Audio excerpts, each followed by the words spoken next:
Hey guys, welcome back. Episode 79, Hero Labs Live at the desk here today. Your host, RT.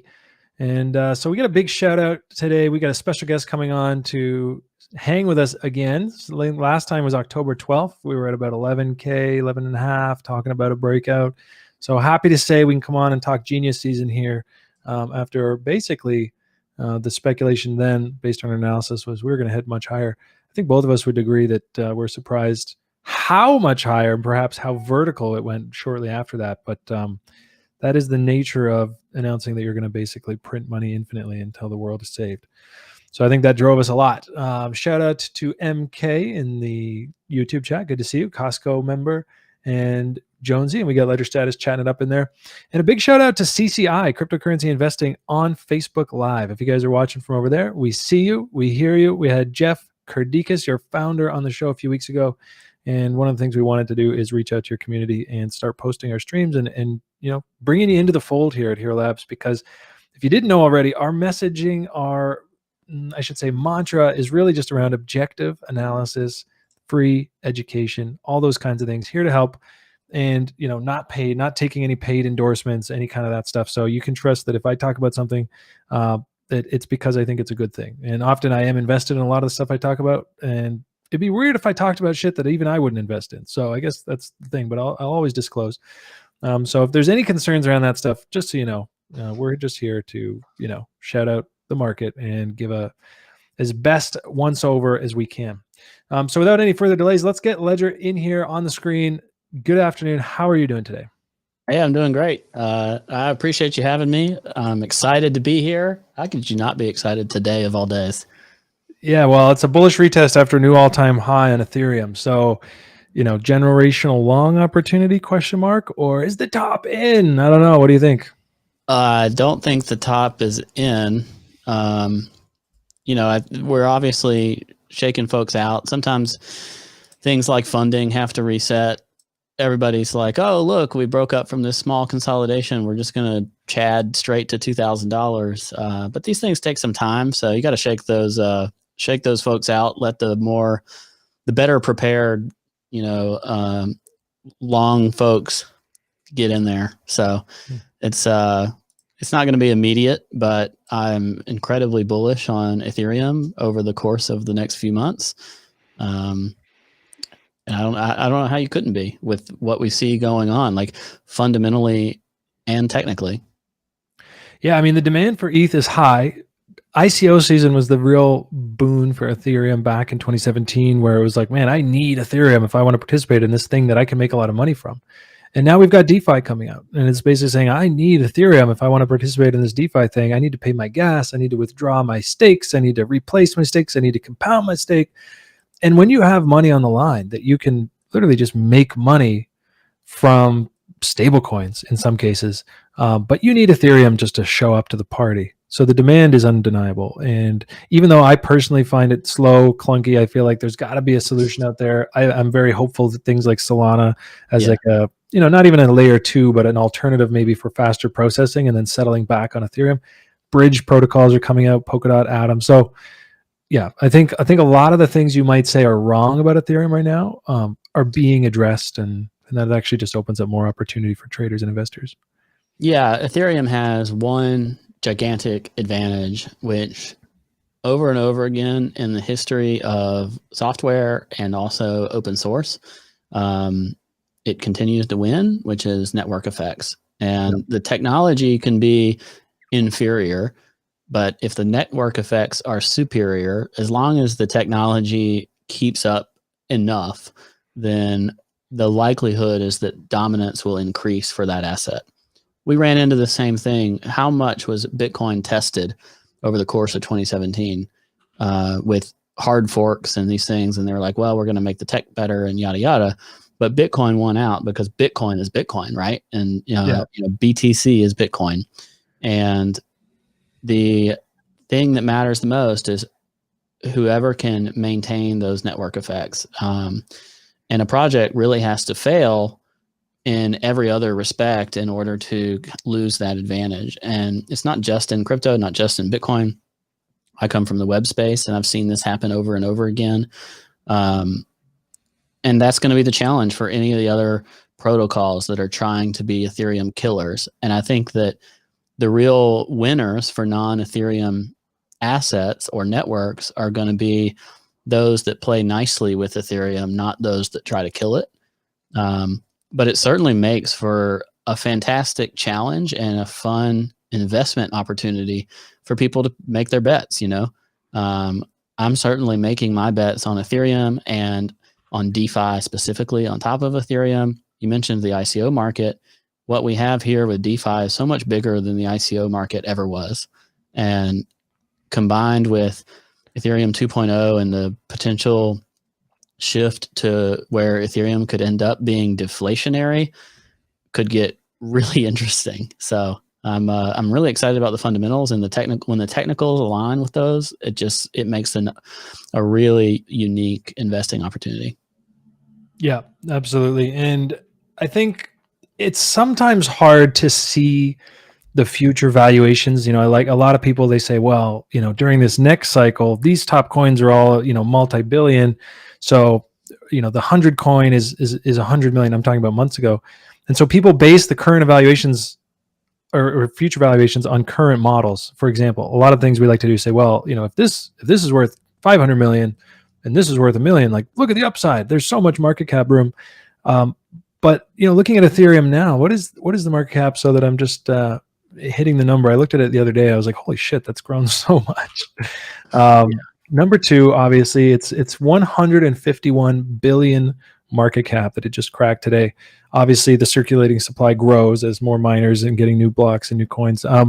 So, where do you see, like on a valuation level, and it's not about predictions and long term, but because I spoke to somebody last night, a fairly, I would say, wealthy investor. I mean, he's AUM in the tens of millions, partially invested in crypto, and we were having a chat about this kind of stuff. And he said, look, like I'm looking 3 to 5 years out on Ethereum, and I'm holding and invested, and he's looking at 20, 30, $40,000 Ethereum. Do you think that that's ridiculous? I mean, he's not a moon boy, I'll tell you that. He's been sitting in there, and all that. Is that outrageous to you, or is it something that just seems outrageous, but at the end it's like it always goes higher than you think?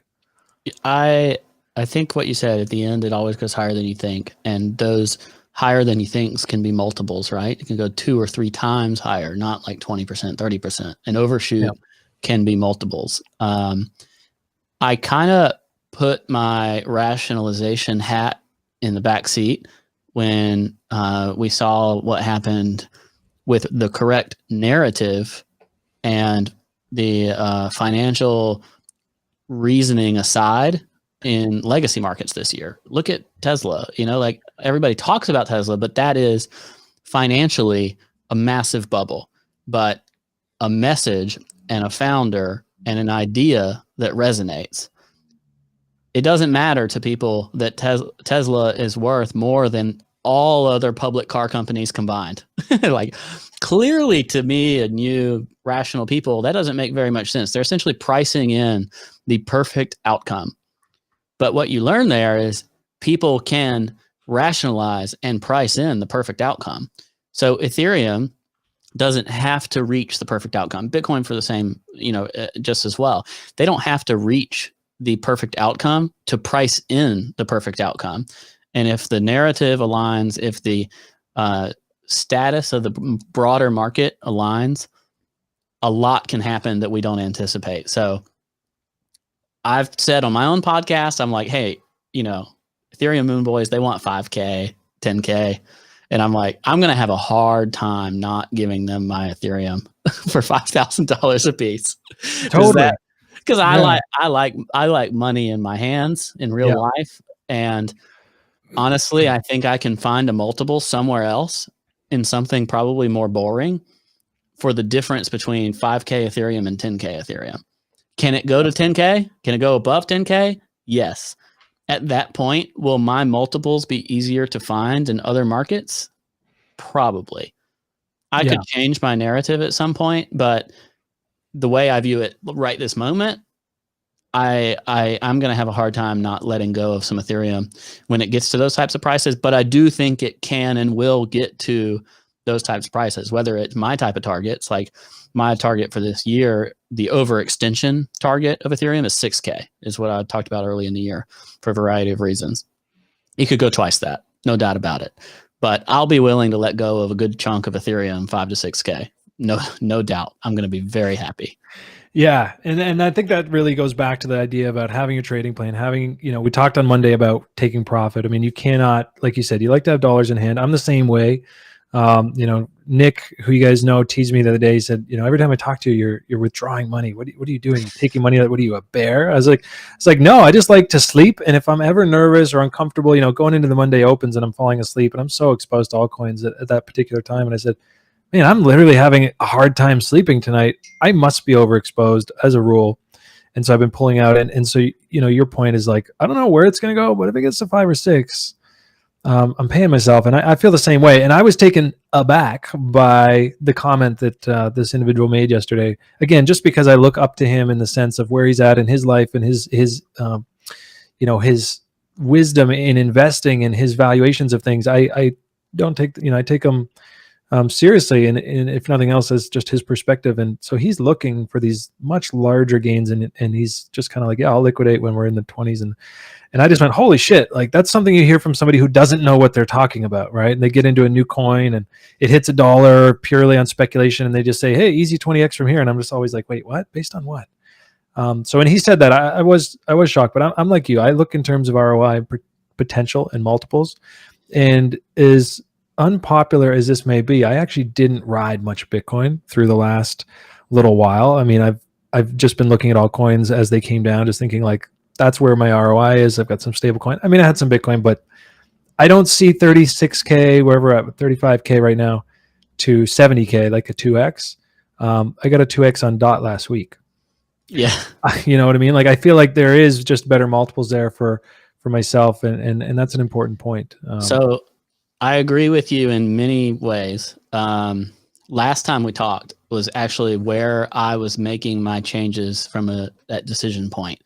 And we were talking before the show. I was like, what, when it was a while back, but where were we? And it was literally right on the precipice where I was like, all right, I had some allocation of Bitcoin, but I was fully, participating with all the DeFi summer stuff. But by October, obviously that was, fading down. So I was getting more and more conservative in what I was willing to do, more and more interested in the Bitcoin side of things. But we were at that point then, really from the breakup of like 9.2, if I remember correctly, but then 11K, 11.5, where we broke above that weekly high. That was the point where I literally put it away. It's like, I'm not even trading it. I'm just literally sitting on my hands on Bitcoin. And the only trades I took in altcoins after that were where I had Bitcoin collateral and it was a margin trade, or I borrowed some USDC or something like that to go make a specific trade or a specific play. And I sat it aside through the end of the year. And my theory, which has thus far rewarded me and paid out, was that alt season was going to start for real with the new year. Because what do you want to do? Like somebody like me, I put money aside at 10, 11K Bitcoin. Why would I sell one Bitcoin before the end of the year and have a $20,000 capital gains that I have to report if I could wait until January 1st or 2nd and delay that capital gains report by a year? Like, that's small brain thinking, but that's how my brain was thinking. Like, I don't want to require that capital gains to be paid this April if I can delay it to April 22, because you know what? I think 2021 is going to be like an absolute madhouse. And every dollar I don't give to the tax man this April and I can delay till next April, I want to make $3 out of that, or $5. So I was willing to wait a bit, sit in Bitcoin, which was going freaking ham, and then deploy heavily into altcoins. I was doing my research. I was getting ready, but I was like, do not sell Bitcoin, But January 1st, January 2nd, man, I was selling the crap out of Bitcoin, taking those profits. I'm going to have to pay those taxes in a year and ready to deploy. And we're seeing so much money slosh around. I'm a little different than what you said. Like, I'm willing to be aggressive now because the going is good, right? Yeah. Now, different people have different plans. Paying yourself along the way, I am fully appreciative of it. I also think you can put your foot on the gas pedal when, the race is still on, right? And right now, the race is still on. You don't just go like poke into an Ethereum all-time high. Like we're going to do price exploration. We're going to have fun. And then the altcoin waterfall goes downhill, right? Like you're going to go from Ethereum. You're going to have a continuation of the DeFi big caps. You're going to have the small caps rise to the top, the best ones. Narratives are going to hit.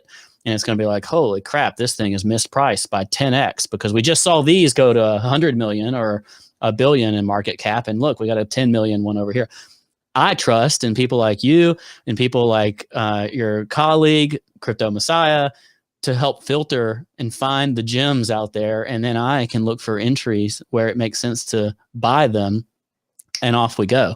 So I'm in full aggression mode, even though January, the first 3 weeks of January have been some of the best trading weeks of my life, because to me, we're still in go mode. So yeah. I'm still being aggressive, but I do not blame anyone for paying themselves along the way. Yeah. And I think there's that's a really good point. And for context, I think like 89% of my everything is invested in crypto, and basically was long on altcoins. Yeah. For the last 2 weeks. And then I hit this point where I just went like, oh my God, when this thing burps, I lose like what used to be a year's salary. Yeah. Right. And then I'm just like, and like you, I waited till January 1st for any real exodus of capital. But anyways, when I talk about taking some out, doing all this, you're still invested percentage wise, like majority of your net worth. I'm so invested. And after 2017, and then even again in 2018, because I was invested in an ICO that came out and went like 4 or 5x, I was pretty heavily invested. So I basically got half my 17 highs back, and I let it fucking wash away again. I thought, oh, this time it's better. We're back. And I did the same bloody thing again. And so when it happens a third time, I say, you know what? I've got to line the account. I've got to have, some runway in my life. And then I can trade. I always talk about this. I said, trade from a position of strength, right? I've got pre-sales lined up that are just coming out month after month. If we go ham, which I fully expect we will, and we already are, continue to, I'll be fine. But if we didn't, God forbid, something else happens, consolidation year, bad news, whatever, who knows, things go wrong, then I'd be fucked. And I'd be like, oh, I'm such an idiot for the third time. So that was my thinking. And there's two things that you want to be able to do, right? If you're bullish. Number one, you want to be exposed for the upside because you want to take advantage of the upside that you've been waiting on, right? Most of us been in this market since, some people bought the top, so maybe 2018 and on. Others of us, we maybe learned some lessons after some hints of the opportunities that exist in 2017. Whatever the scenario is, maybe you're an OG and this is all old hat to you, and you got in 2013. There's people of all stripes, but everyone waited 2018, 2019, 2020 and saw what 2020 was becoming. And when it came, it's like, okay, now it's time to pay attention. Right. Yeah. And while we're at it, the whole game changed. So anyway, there's two things to be prepared for. One is you want to be able to take advantage of the upside. Two is you want to be able to take advantage of opportunities to buy the dip and to be there when other people don't have the money to buy that dip. Because what happens is you get those short-term capitulations, right? Like we got that one just a little above 30K. It was a 28% dip on Bitcoin. Everybody's like, the dips won't be bigger this time. Yeah, but you didn't know that it was going to happen like on a holiday and a weekend, and where GBTC was closed and all our institutional buyers are like, oh my God, we want to buy this dip, but the market's closed. And we're like, hey, we're ready to buy that dip. So the dips still come. They find a way to come. And we want to be prepared to step in when those occur. So if you have to put 10%, 15%, 25%, build up your buy the dip bag as things get too hot, then you can be prepared when mean reversion occurs. And then the degree that your portfolio snaps back is going to be severely improved versus our peers who had no ammo essentially to buy that dip and they were completely unprepared. And by the time it springs back, they're like, "Whoo, thank goodness I'm back to even." You know what I mean? Yeah, exactly. Or God forbid, are selling some on that dip because they realize they were overexposed, and then it snaps back, and they only get half back what they had up at the top. And I mean, Right. and that's how a lot of the emotions do work. Because if you don't know the analysis, if you don't have a plan, all that stuff, you end up being reactive. And so, for example, and I'll pull this up last night. First of all, shout out to this squiggly. I'm proud of this one. I was talking to the producer before. I was like, holy shit, I was just ballparking what we might do here.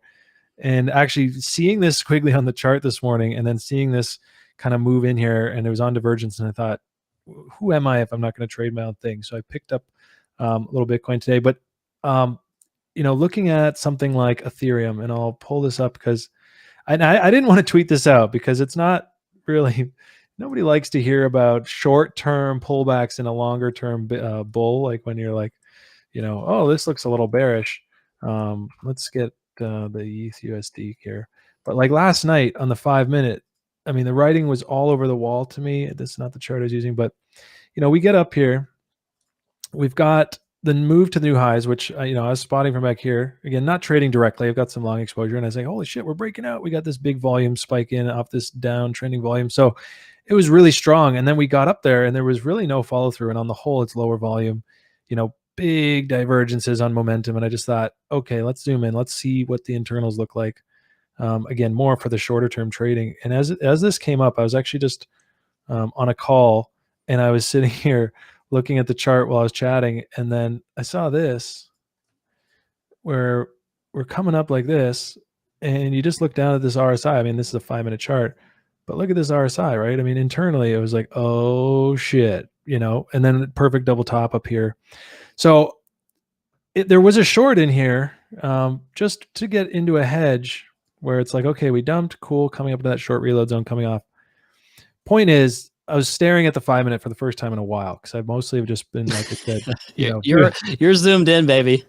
Yeah, no, I was mostly just doing this because we were at this this really key level, and I thought, I have 98% long exposure. Like I was actually almost even out of stable coins. I was just picking up dips like a madman on things like Serum and Solana and all these other ones I've been talking about. And so when we get up here and I'm like, okay, this looks really weak, at least for a retest of the breakout, which seems totally logical. So I had this on my chart, and then this morning when I saw that other Bitcoin squiggly, and then ETH came in here.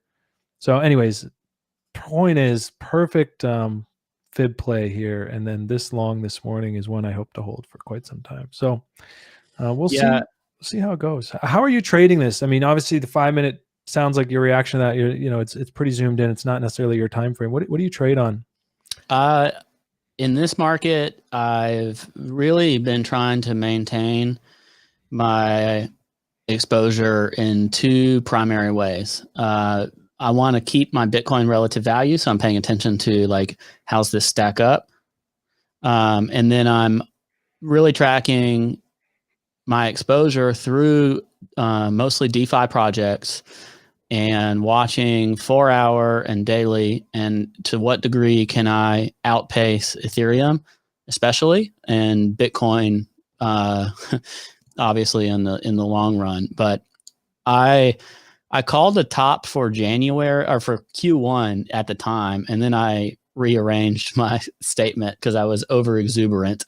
Rearranged it to say January back when we were at 42K, because the degree of overextension was pretty severe.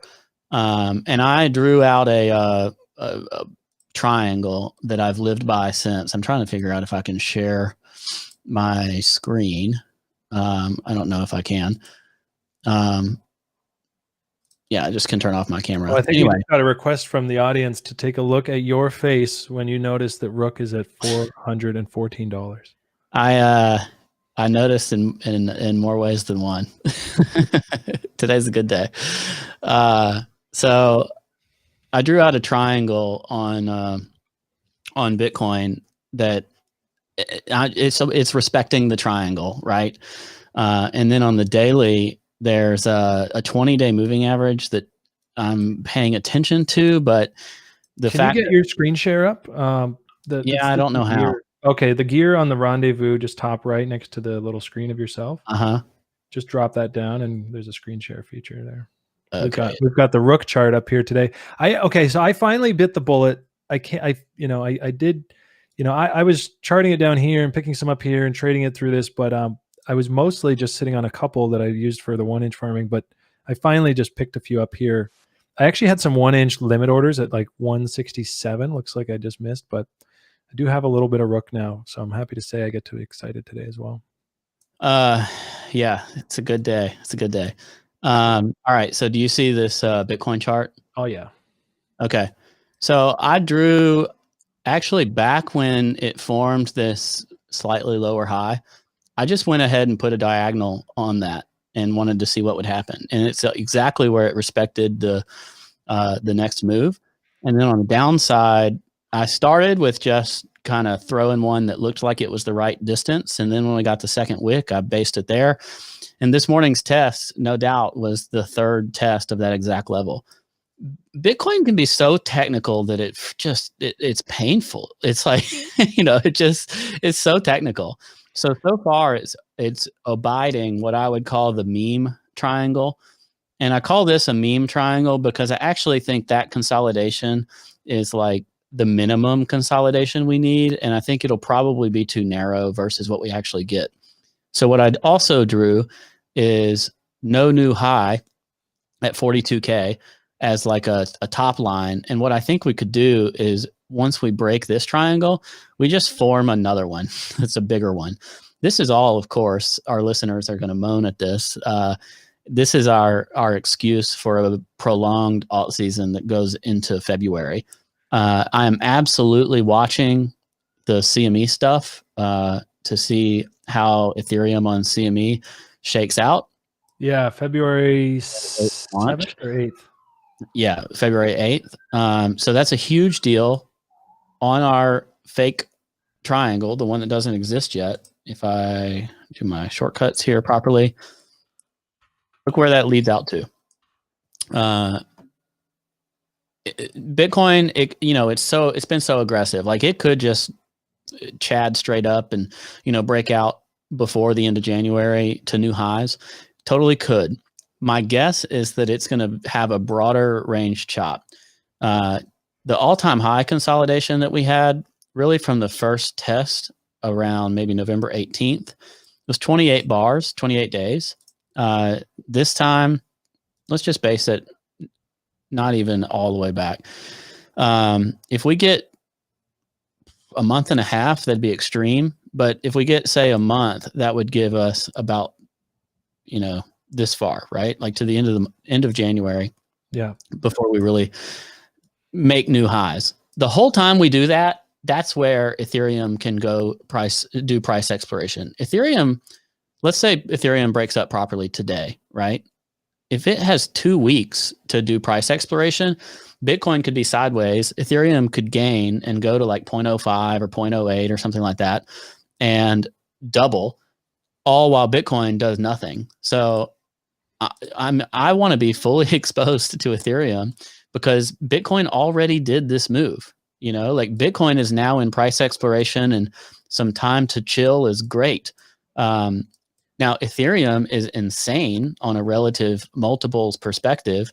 But if it breaks this with a weekly close, there's nothing to say that it can't continue on up and go to $2,000 each before it has a more sustained drawdown or floats sideways while Bitcoin rotates. My dream scenario is actually that we get both. I want Ethereum to double and then go sideways and Bitcoin to double and then go, you know what I mean? Like that's the dream, isn't it? Yeah, that's the true. I mean, as much as like I like to throw it around, alt season is just a word and then people are defining it and it's more of a meme than anything, right? It's like trade your setups, make your money. But to me, it's just like, here's a phase of the market where we can bet on altcoins outperforming Bitcoin. And how you want to define that in terms of verticals and how far they go. But the real FU season is when Bitcoin's moving up and altcoins are moving up against it. Yeah. And that has happened twice in my experience. And that was during May 2017 when I first joined and everything was just like exploding.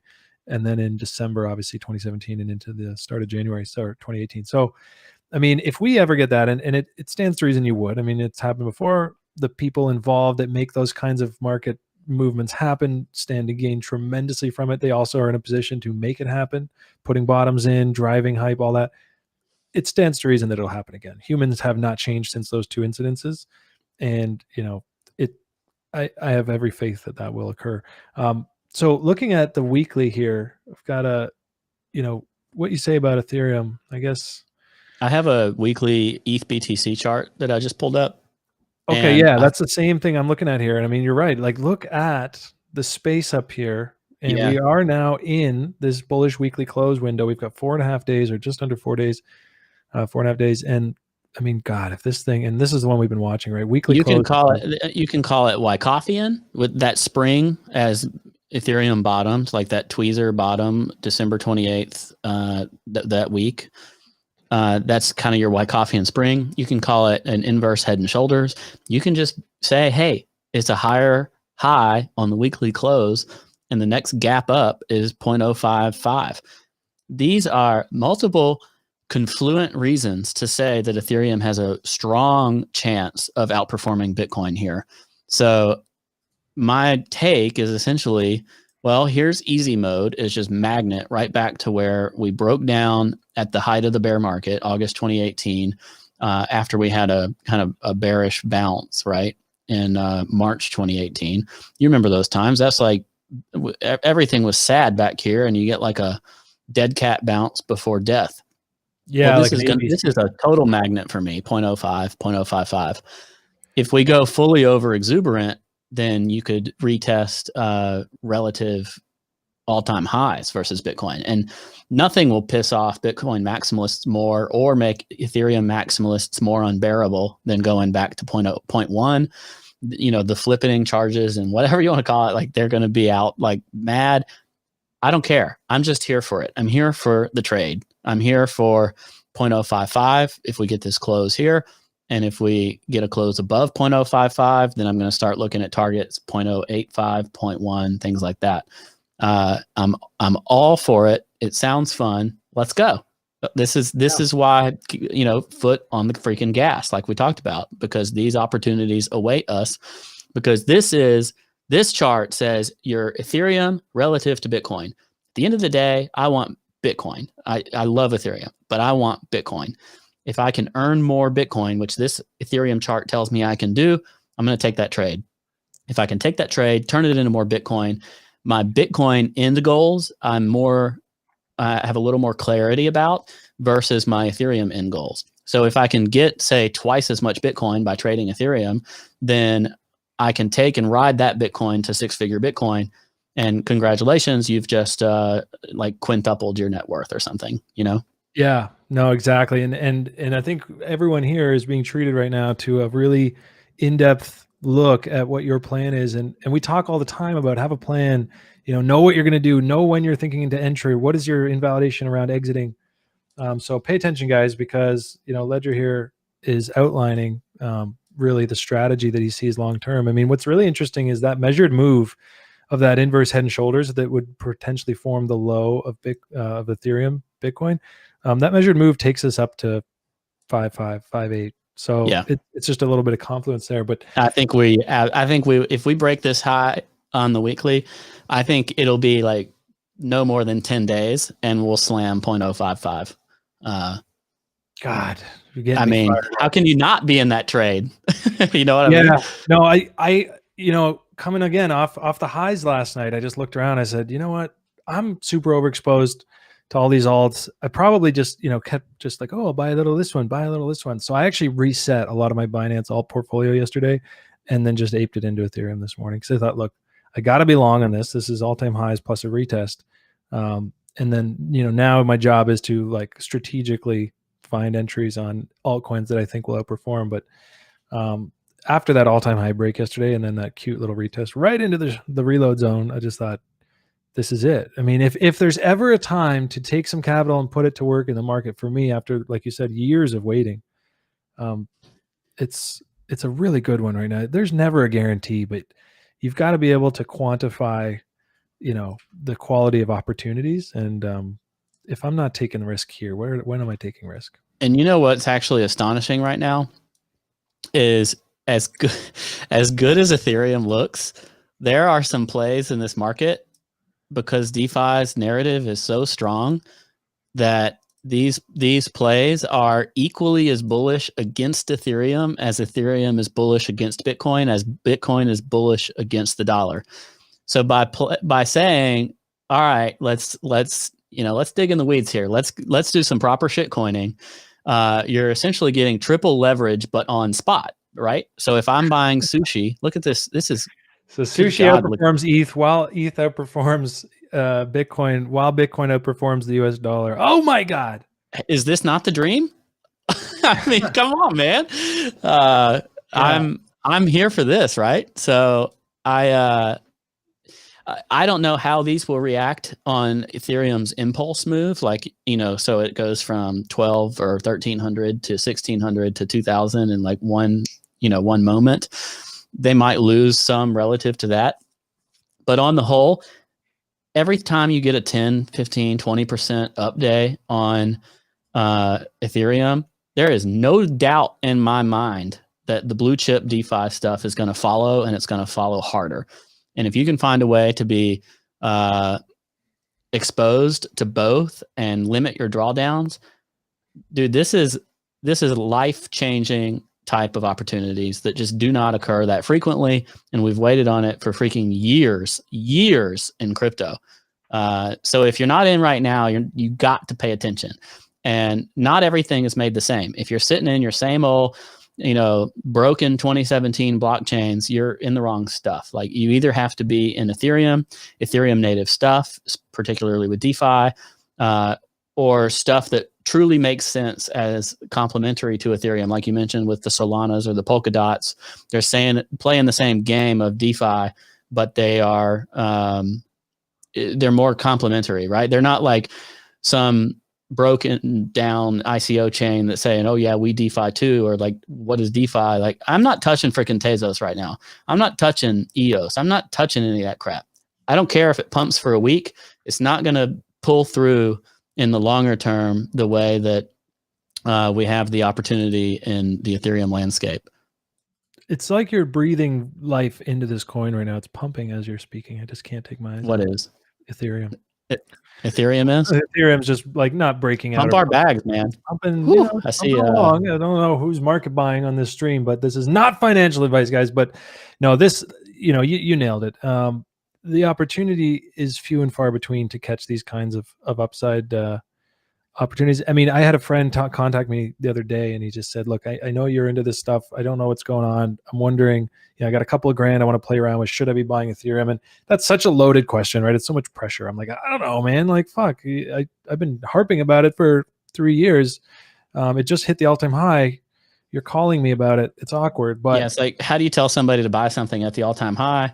Yeah. But honestly, I would be okay telling somebody, hey, look, Ethereum's right at its all-time high. Be careful below X level. You might take 10, 20% drawdown. I don't know, man. Do your own research. This is your money at risk. Risk what you're willing to lose, blah, blah, blah. But if I told you this thing goes into price exploration and does what Bitcoin did after 20K, then what do you want to do? Do you want to take part in that? Do you want to take part in all this stuff? So I don't want to not tell them. Like, I'm like, hey, I think you can double your money here, like, or better. I actually usually just respond by saying, like, look, yes, it's in a very strong bull market, and no, I don't think it's at the top.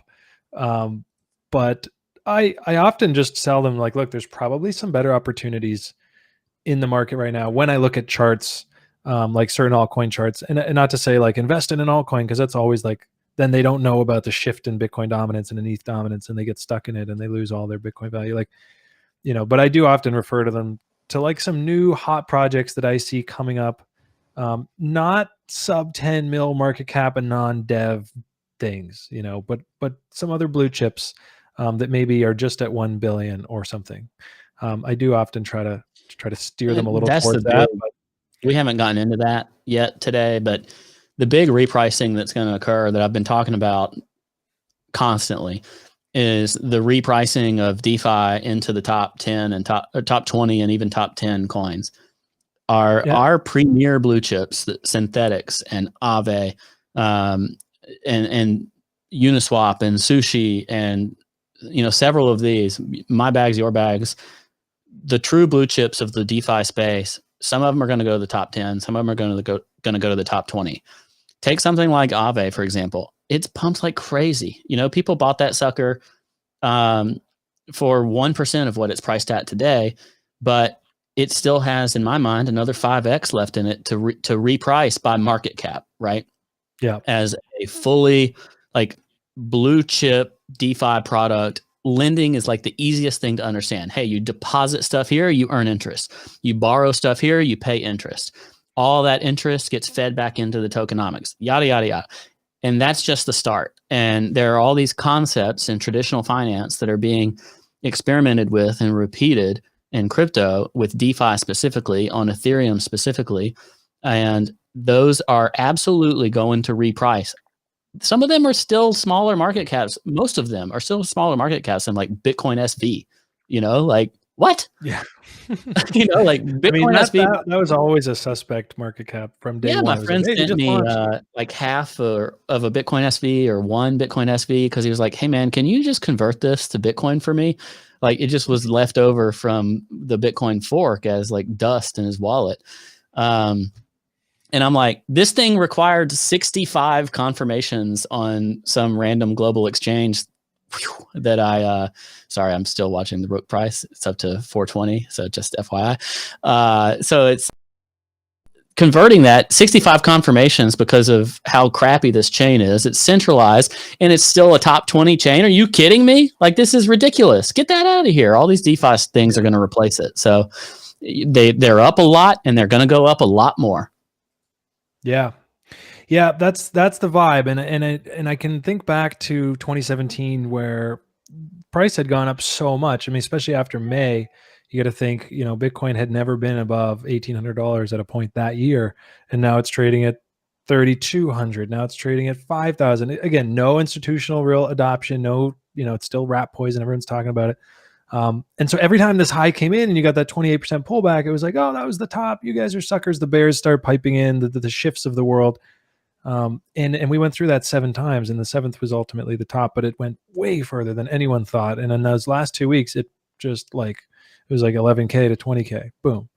And there was your blow off top. So I'm with you on that, in the sense that it has come so far. And I think a lot of people that maybe were working through the 2020 compounding gains and now have hit it off early in 2021 might be sitting there looking at a dollar value of something and just being like, holy shit, purely because of where I'm at, I feel like I need to take some profit. But objectively looking at the market, I don't think I think this is the breakout to the bigger bull market. Bitcoin leads the way, Ethereum catching up. This is where retail starts to FOMO. Yeah. Honestly, and I hate to say this because I love Bitcoin, right? Yeah. Not very many retail people are looking at Bitcoin and being like, I'm gonna buy one of those. And people, the notion, the round number bias is real, right? The unit bias. People want one, and when one costs $35,000 or $40,000 or $50,000, later $100,000, they look at that and they're like, I can't do that. I'm buying 100 sats or 1,000 sats or something. I have 0.00001 Bitcoin. Congratulations. Their psychology immediately goes to the next best thing. And it's like, everybody's talking about Ethereum. I'm hearing about this. I can afford one Ethereum. It's $1,200. That thing is pumping. I'm sorry. It is going. It is the pure psychology of it. Take the tech out. Take everything else out. It's going to go. Yeah. And that was the big meme at the end of 2017, right? All the tiny cap, or not tiny cap, but tiny, the high, what am I trying to say here? The high circulating supply coins, it's like a 5 sat coin. They're like, I can have 1 billion of these. I'm going to be more rich because they're going $1, right? And you can see that starting up again, because that's the mindset, and it's an easy narrative. And the other thing, and I always refer to the movers of markets, those whoever they are that are putting the big bottoms into these altcoins that we've been watching over the last few weeks. And you can see the bullish divergence come in, and then this big spike of buy volume. Who is that? Who decides, right? Those people the movers of the market, they can make so much bloody money putting bottoms in these and having their little alt rallies.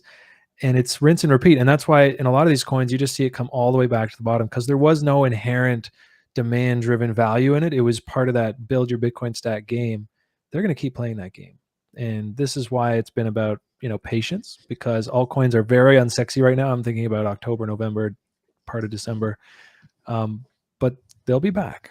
And we're seeing the start of that. I think right now the focus has to be Ethereum and blue chip. Then you can move to good fundamental mid caps. The low sat meme stuff is totally going to go, but this is the altcoin waterfall, right? Yep. The waterfall, just let it roll, let it flow. We're going to be like water. We're going to rotate our bags. We'll play the narratives as they shift. Eventually there'll be some stupid coin that's 10 cents and it's on Coinbase and it's broken down relative to Bitcoin or relative to Ethereum. And we're going to be like, all right, let's dance. We've got liquidity, we've got low sats, we've got pumpamentals, whatever, who cares? Let's holler at it. And that's when I'm starting to be more careful. We talked about, foot on the gas, foot off the gas. Foot off the gas is when things are long in the tooth and you start to secure the win. What you want to be careful of at that time, things are going to be moved to the least liquid stuff, right? And the party's going to start ending as those big players are, they're reaching the point where they want to grab liquidity, right? They need to get enough liquidity to exit. When you start seeing signs that they're ready to take profits, the liquidity will disappear. And we want to make sure that we can exit and move on to the assets that we believe the most strongly in time before they dump on us, right? And I hate it sounds like a freaking Ponzi rotation game, but guess what? The legacy market does the same dadgum thing. You can look at growth stocks versus value stocks and everything else. They all do the same thing. And we need to be cognizant of that as well. So absolutely. Let's get Rook up on the screen. And that's part of the promise and the joy, for me running the show is that I think it's tough when you're new and you don't have this analysis yourself and you're like, well, okay, I want to get in. I want to look at this. I'm going to try to make a plan. But we say here at Hxro Labs, we'll be here through it, whatever. If it's a dump day, if it's a pump day, we're going to be live. We're going to talk about it. The top won't come in an hour. There will be a phase. And, I think having a little bit of a plan ahead of time is a lot easier. That chart's obscene. I'm so glad I caved. I typically, I longed here, sold some here, have a couple in a dust bucket. But from here, I was actually talking, I forget who it was, Dan last week. And I know, obviously Messiah. And it was kind of like, oh, no, it was Joel Birch. It was Bitcoin Birch. And even he's like, okay, dude, but is it going to go to 1,000? I was like, probably. He's like, then stop waiting on your goddamn reload zone and, just pick up a little bag because a 3X is a 3X is a 3X. So I did actually pick up some of this consolidation and it was a sizable one, sized such that I don't really care. I'm not even thinking about it today. It does take some of the excitement of being like, oh, I'm so rich today. But it could have gone here and hit my limit orders and I would have been fine too. So I'm pumped about Rook because I know most of the people watching our whole 8-pit, everybody that I know, literally everyone in my circles is bullish on Rook. And it's not just, this isn't just to say, hey, we're going to pump Rook. Rook has so many good reasons from a narrative perspective, a market fit perspective, and a valuation perspective. You just combine it all together. What is the thing we're doing, right? We're playing in DeFi. DeFi is on-chain finance within Ethereum. What are the biggest problems in that scenario? One of the biggest problems that we run into is the arbitrage, the liquidation management, the gas wars that make Ethereum slow. Rook has a gamification theory and all this stuff to try to fix that problem by combining that narrative of what their problem set is, what they're trying to fix. Then you say, okay, well, the team behind Rend, a proven team, is behind it. The investors that all of us have come to trust in Three Arrows Capital and Polychain, they are backing it. The valuation, even if you do fully diluted value, it could, from prior prices, it could have like 10x or something and still been smaller than the Aves of the world. If the Aves level up to like to the top 10 size, the Rooks of the world are going to level up to the Ave size. So can Rook become $1 billion fully diluted value? Absolutely. So it gives you a target, a problem set, backers, all these things line up. Combine that with a great chart, being in the right ecosystem, the right narrative, not even getting to centralized exchanges yet. The opportunity for markup is massive. And I am thankful for Messi, because he does so much of this fundamental research for me. And then I'm like, all right, man, I'm just going to look into some of these ones that you filtered through. I go through them, and maybe I red pill, maybe I don't believe him.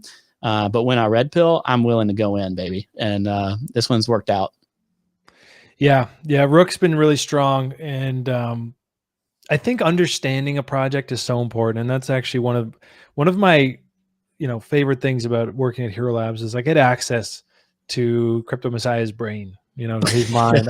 I get a little bit of his time. And while he and I, approach the market slightly differently, I'm a lot more chart heavy. He's like, fuck it. If I find an undervalued fundamental, I'm just going to ape into it and have conviction and just sit on it and average down if I need to.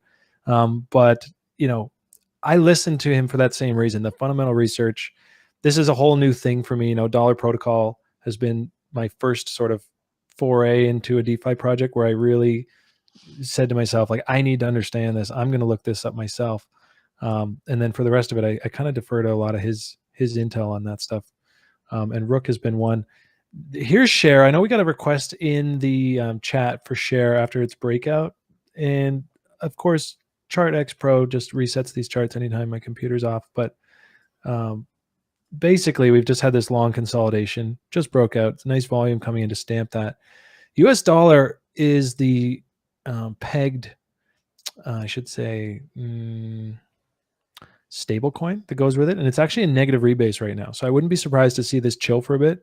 It just popped into positive yesterday, and then it's back down to like 88 cents. So we will see how this progresses. Right now, I think there's room for like the pump chaser zone as a kind of, thing that I always talk about. What's that right here? I don't know how familiar you are, Ledge, with Dollar Protocol, but man, so my buddy Genealogy is into this one. Oh, you know him? Yeah, he's our main ambassador, man. The guy's he's going heavy in the chat. I see him every day. Yeah, all the I like to pay when I know somebody's in thick, like it's not like they're a community member, but I mean like they're on the deepest rabbit hole dives in crypto, and then they come out with conviction on something. I'm very curious about what that's like and like what they're thinking, right? And he's one of those people. He's like, I have this conviction on this thing, and he is in on this algorithmic stablecoin concept. I was really excited about Basis back in 2018. I don't know if you remember that. They unrolled the entire project because they talked to the SEC and got scared off. Now there's like 10 projects trying to go that route, and that is the algorithmic stablecoin route. This is not easy to do, but if one of them can do it, then it's got a lot of room to do interesting things. There's Dollar Protocol, with Share. Badger's doing this. The Dig airdrop is going to be an attempt to have an algorithmic Bitcoin pegged price, which has a lot of people excited. I have no idea if these will work. This is like the speculators' speculation dream, right? Like it's gamification and trying to align incentives so that you can end up with a peg that's kind of right. That is nuts to me. I've not been playing those games because I see wins in other ways, but it's not to say I don't respect the hustle. Yeah, absolutely. I mean, I've been fascinated by it. In this case, we had this perfect storm where V1 of a promising project bricked, unfortunately, and there was not enough gas in one of the smart contracts when he executed a change. And I mean, imagine being that dev. I mean, he was crushed. I think he disappeared for a week or two just to collect himself. He was so upset. But through this, the community came together. They said, we support you. We got you. We can build this up. And this is actually when my buddy brought it to my attention. He's like, yo, there's an active dev on this thing that's really dope, except for it had a problem, but it's fixed. And we're just going to, so we were like putting in some stinky little bids down here. I mean, I think one Ethereum moved at like 12%. This was us. Wow. This was the day we decided, we're like, holy shit, stop market buying, you idiots. Let's take our time. But so at this point, obviously, we're community members. I've obviously taken, what I put into it out and a little bit. But the point is, at this point, I'm like, well, fuck it. I guess I'm a dollar protocol guy. But beyond that, I'm now learning about it. I'm diving into it. I'm seeing the grander problem, and I'm like, holy shit, like this is a really cool problem that's being solved. I want to be involved. So we've been, the community is outstanding too. I mean, shout out to anyone who's watching, who's in that chat. It's one of the first ones I've been into where everyone's just trying to learn something instead of like throwing out ridiculous price targets and just being obnoxious. It's a very productive governance and all that. So anyways, wanted to make sure we had a quick chat about that, as I know there's a lot of people that are interested. What do you think about Badger? I keep hearing about it, and I'm getting this weird sense that I'm going to say I should buy some, and then when I don't, I'll be like, oh yeah, I should have bought some. Now, of course, that's a week into a nice breakout. Oops. But what do you think of Badger? Messi's really excited about it. Yeah. So I bought Badger at 7 something before it marked up to 11. I was in it for long enough to play a small amount of that move upwards, and then I staked it and earned some additional Badger and guaranteed myself at least a tiny amount of dig once it comes out. I'm really impressed by their team and what they're creating. It reminds me like a grown-up version of some of the coins that were just these community-born things back in the summer. They're locking up a ton of value. A ton of people are really excited about it. It's crossing the bridge to get some Bitcoiners interested. It's a DAO. All of these things tend to be DAOs. I love that it's in price exploration right now. It could absolutely go nuts. My one fear with Badger is that when people unstake it as DIG comes out, that it could start to lag as people decide to sell Badger or take profits as they decide to unstake. They're going to be still giving out rewards to staking after DIG launches, which I think will help prevent that like constant and immediate sell pressure. That said, I'm looking for other trades right now, mostly because I'm in the rotation game. Like I'm swing trading this stuff, and Messi yells at me every day to stop over trading and sit on my hands. And I have friends that are in this and loving it, happy with it. I'm happy for them. I don't want to dance with the airdrop results. You know what I mean? Like that's just a little more uncertainty than I would prefer. Yeah. No, it's been on my radar. Obviously, this was my last opportunity for now to get that long on that break into price discovery with the retest. It's part and parcel to being a trader when you're dealing with a market with over 6,000 assets, right? You're gonna have, I literally will have like 10 every day where somebody's like, yo, check this out. And it is a bit overwhelming. Yeah. And often I'll look at it and be like, oh yeah, okay, that looks dope. I'll come back to it. And then I just look back and I'm like, oh, it's up 400%. Yeah, I really like Badger. I don't mean this as a negative comment. It's just you have to. I'm a believer in concentration, but I'm also a believer in rotation as it makes sense to you and what your scenario is. Yeah, for me, it made sense to rotate out of Badger. I'm going to get a little nugget of dig, so I won't feel bad if it goes insane. I'm going to be watching dig closely. If it does what Ample did and becomes some crazy speculation thing, then it might be the type of thing where, kind of like you showed on Share, where you might just be able to buy it if it happens to go below the peg, and then hope that the speculation pulls it above the peg. Like I don't know, man. There's so much stuff there.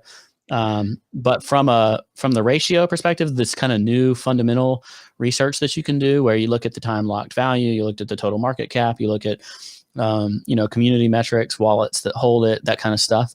Badger's really strong. It's got great value. Similar to the way I would compare like Sushi versus Uniswap this is where I rotated some of my trades, is to say like Sushi's had a great run, but it's had a great run for a reason. It still has great charts, and on a relative value perspective, the volume that they're getting, the liquidity that they're getting, it's still undervalued relative to Uniswap. So I'm trying to do those types of comparisons to figure out where I want to be next.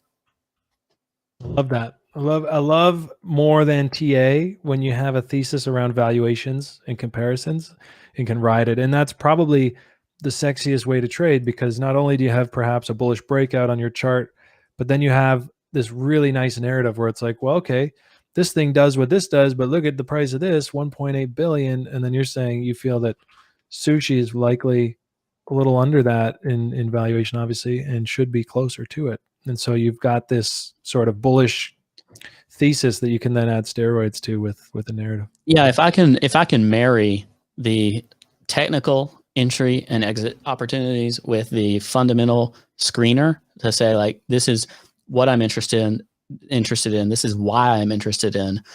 The fundamentals will give you hints to the timing, and then the charts will give you confirmation, and then the charts can give you your case for entering at a certain point more clearly. And if I can blend all this together, combined with this is the right time to be in alts versus the wrong time to be in alts as a broad metric, you end up with some really nice setups. So that's what I'm trying to do. It's an imperfect game, but it's one I'm certainly willing to play.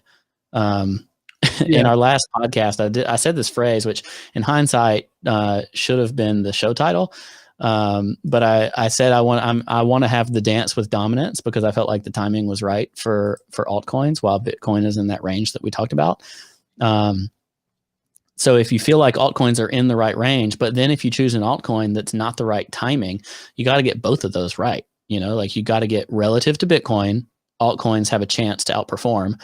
Now, relative to altcoins, you have a variety of reasons where it could force an impulse in that coin, whether it's the TA, whether there's FA or events or something like that.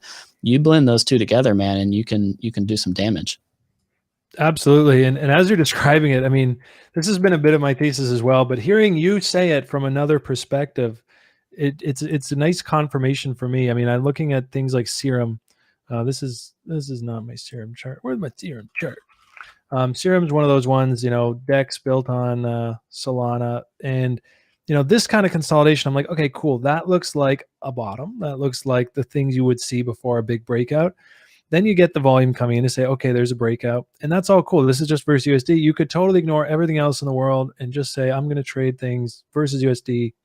But then you go back, because it is crypto, and I think it's important to be on the fastest horse as often as you can. And so you get Bitcoin, who's just had this like total FU rally, which brings, you know, there's profits to be rotated. There's, you know, the liquidity cycles like we discussed. So then you get over to your Bitcoin dominance. I'm kind of reiterating what you said for those of us watching that haven't maybe made themselves as familiar with this, but this is Bitcoin dominance, right? Percentage of the market cap that is Bitcoin. And when it's rising, when it's trending up, and we've been watching this basically ad nauseum throughout the summer, right? And I've kind of come up with this spotting the trend on dominance, and that's okay. This is risk on. This is where we want to be thinking about altcoins. Other than that, why would I be trading altcoins if dominance is, for example, rallying like this and they're all getting wrecked? And then spotting that reversal as quickly as possible. Obviously, it didn't confirm until September 21st, but there was tops coming in on altcoins all through this, that just clear market structure breakdowns. And now what we've got is this huge squeeze up into here that, of course, during that time, it's like, altcoins are dead forever. And that's that capitulation move. And what's interesting is the last time we came up to this level, the last two times we came up to this sort of 70, 71, 72, 73. I mean, this is December 7th right here. This is the bottom of altcoins in 2017, right before the FU rally. So this whole like darkest before the dawn kind of thing. And it was absolute death. I mean, ETH BTC fell off a cliff after falling off a cliff after falling off a cliff. And then over the next 4 weeks, it was just like 120x. You know, ICX came out, XRB, you know, rebranded to Nano, and it went 120x. I mean, so this is what I was looking at. I think it was actually Don Crypto, DAAN Crypto on Twitter. I should give him a shout here. He had a fractal basically capturing some color targets here, and then he applied it to here. He's like, question mark, alt season coming. And I looked at it, I was like, yeah, you know, like it's a bit of a meme, but I love that look. And right now, as you say, there's just this perfect storm kind of forming. And I think right now we're here. So like we are at this kind of trend line. A lot of people are going to be watching the wick high trend line coming down. Could be a pause, could not be a pause, not too worried about it.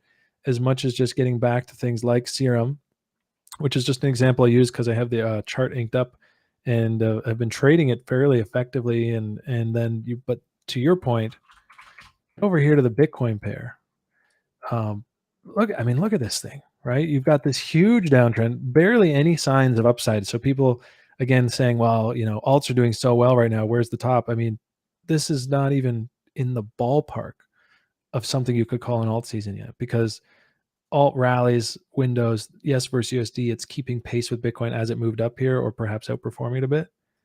But seeing the volume come in, this is the base building, and it could be. This is Serum. This is Serum, yeah. And I'm seeing this in a lot of pairs. I've got a short list here, basically of a number of pairs. Algo, where the volume is just coming in and saying, we're going to be a bottom here. In some cases, it's at new lows because Bitcoin went to new highs, obviously. Another big one, DOT obviously had the big volume coming in first. And look what it did, right? So catching and knowing where to spot this volume ahead of time. There's a lot of this going on. Two hints that happen there.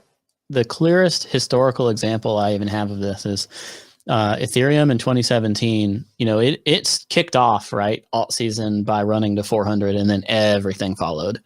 It went from $10 to 400 or something insane. It went to 400, and then it consolidated from April or May, whenever it first hit 400, never broke an all-time high, created this massive USD relative ascending triangle, literally until the end of the year or something, and then it went to 1400. But those USD pairs could be having bullish consolidation at the same time they are dying relative to BTC. So if you can start to use the USD pairs as your hint while it's dying to BTC, and then the BTC chart starts to consolidate, or you start to see, some, whether it's topish or, you think it's just going to chill or whatever, start getting some hints that the reversal is possible versus BTC. You combine those things and you get yourself a decent entry. And what you're seeing here on Serum, I think, is exactly that. And you get the confluence of volume on top of it. That's really nice. What I see on Serum is just that it's been grinding up relative to the dollar, but it's right against where it broke down from back in late September, which was the end of DeFi summer, like definitively. Yeah. So if it breaks above that, it's going to want to run again. My only issue is two-sided. My only issue with something like Serum is that investors, the VC investors, they were in a massive profit day one. Right? Yeah. Like they were dollar relative in a massive profit day one. So maybe they ran it up and then started hedging short. I don't know what they're, it depends on who it is. They are still in a massive profit today. And I think it was 7 cents in the summer. If you bought one mega Serum, the thing is, it's a 7-year lockup with like a 1-year cliff. And that's what I'm getting at. It's like they can do two things. They can dump on you, but they can also pump your bag, So them being in massive profit, it can be a hindrance because it's difficult to fathom, like, I'm going to buy someone else's 100x, Mm-hmm. But at the same time, it's like, I'm going to buy like smart money, big money, their 100x. Sure, they got 100x, but maybe I'll get a 2x or a 3x, something like that. And more importantly, these teams have massive amounts of funding and capital in order to build out their product. So if you can merge these potential USD consolidations, BTC relative reversals with development updates and, fundamental strength of products they're building that could get used in the real world, and get the gigabrain big money behind it, your SAMs and your 3ACs and people like that, that can be a very winning strategy. It just depends on how you play it. But I'm not going to look at Serum as an example and say, okay, I want another 100x. Like 100x's are not really my landscape that I play in. But I wouldn't even look at it as like, I want to get a 10x out of this. I want to get a 5x or a 3x. But there might be other projects where I am willing to do that. But I could get a highly liquid, swing tradable, maybe even leverageable trade in something like Serum. And if I can get 1, 2, or 3 of those things, it could be well worth my time. But I'm probably not going to like be a Serum community member, hold it for 3 years, look for tremendous upside. It's the next link, that type of thing. Yeah, no, that's a fair assessment. I mean, you can see on my chart here, I've got TP2 like up here at like 2x. So, I mean, I'm trading this within the range for now. I think the conversation I had with Dan last week, CEO at Hxro, came on to chat and just basically do what we're doing, like hang out and talk markets. I mean, dude is sharp as a whip. He's been around trading for, like I teased him, like longer than I've been alive, I think. So, his take on Serum, though, he said, look, Jump Trading, one of the lead investors, And they're huge. they're massive, right? They make up whatever it is, 25% of all the liquidity or all the volume basically in global markets, NYSE, CBOE, CME. So if they're invested in this and they're building it out and they're supporting it, and Solana, Alameda, they're not saying we want to create a competitor, and not to like reshill Serum. Like it's not even a massive bag or anything. I'm just trading it, but it could be a massive, like legitimate piece of technology that's worth trading. Totally. But I just mean, like, if anyone was watching last week, they're like, really, you're going on about Serum again? It's not even like my biggest bag or anything. But what I'm trying to say is, when he framed it for me as they're not trying to compete against and improve on Uniswap, they're trying to compete against the New York Stock Exchange. Like, their vision is for this kind of swap DEX exchange protocol. You already see FTX as adding stocks, and like they're trying to build technology that can process, at that level. And then I'm like, okay, that's a whole other echelon. So I do want to get a free position, and that strategy is basically, you can buy any asset at any level as long as you can capture a 100% move. You get a free position, right? So it's like, okay, buy it wherever you want, $2, sell it at $4, sell half your position. Okay, now I can go and stash that off the books and just sit on it. And so it's a lot easier to sit on a position long term if you take it off the books. You're not caring about it, watching it, but it's free. It's a risk-free position. So that's what I'm seeking on Serum. Yeah, I know a lot of people that love to do that. I'm not a moonbagger type, because I feel like I don't know. I'm mad about it if they actually moon, but if they don't moon, I'm like, I could have used that money elsewhere. You know what I mean? Like, it's tricky. Yeah, I don't do a lot of it. I know guys at TRI where I learned to trade. I mean, these guys are just, every time something doubles, they're like, oh, banged out another double. Somebody in there caught it, and they're building up micro bags of everything they can get their hands on. And over time, that has been shown to work really well.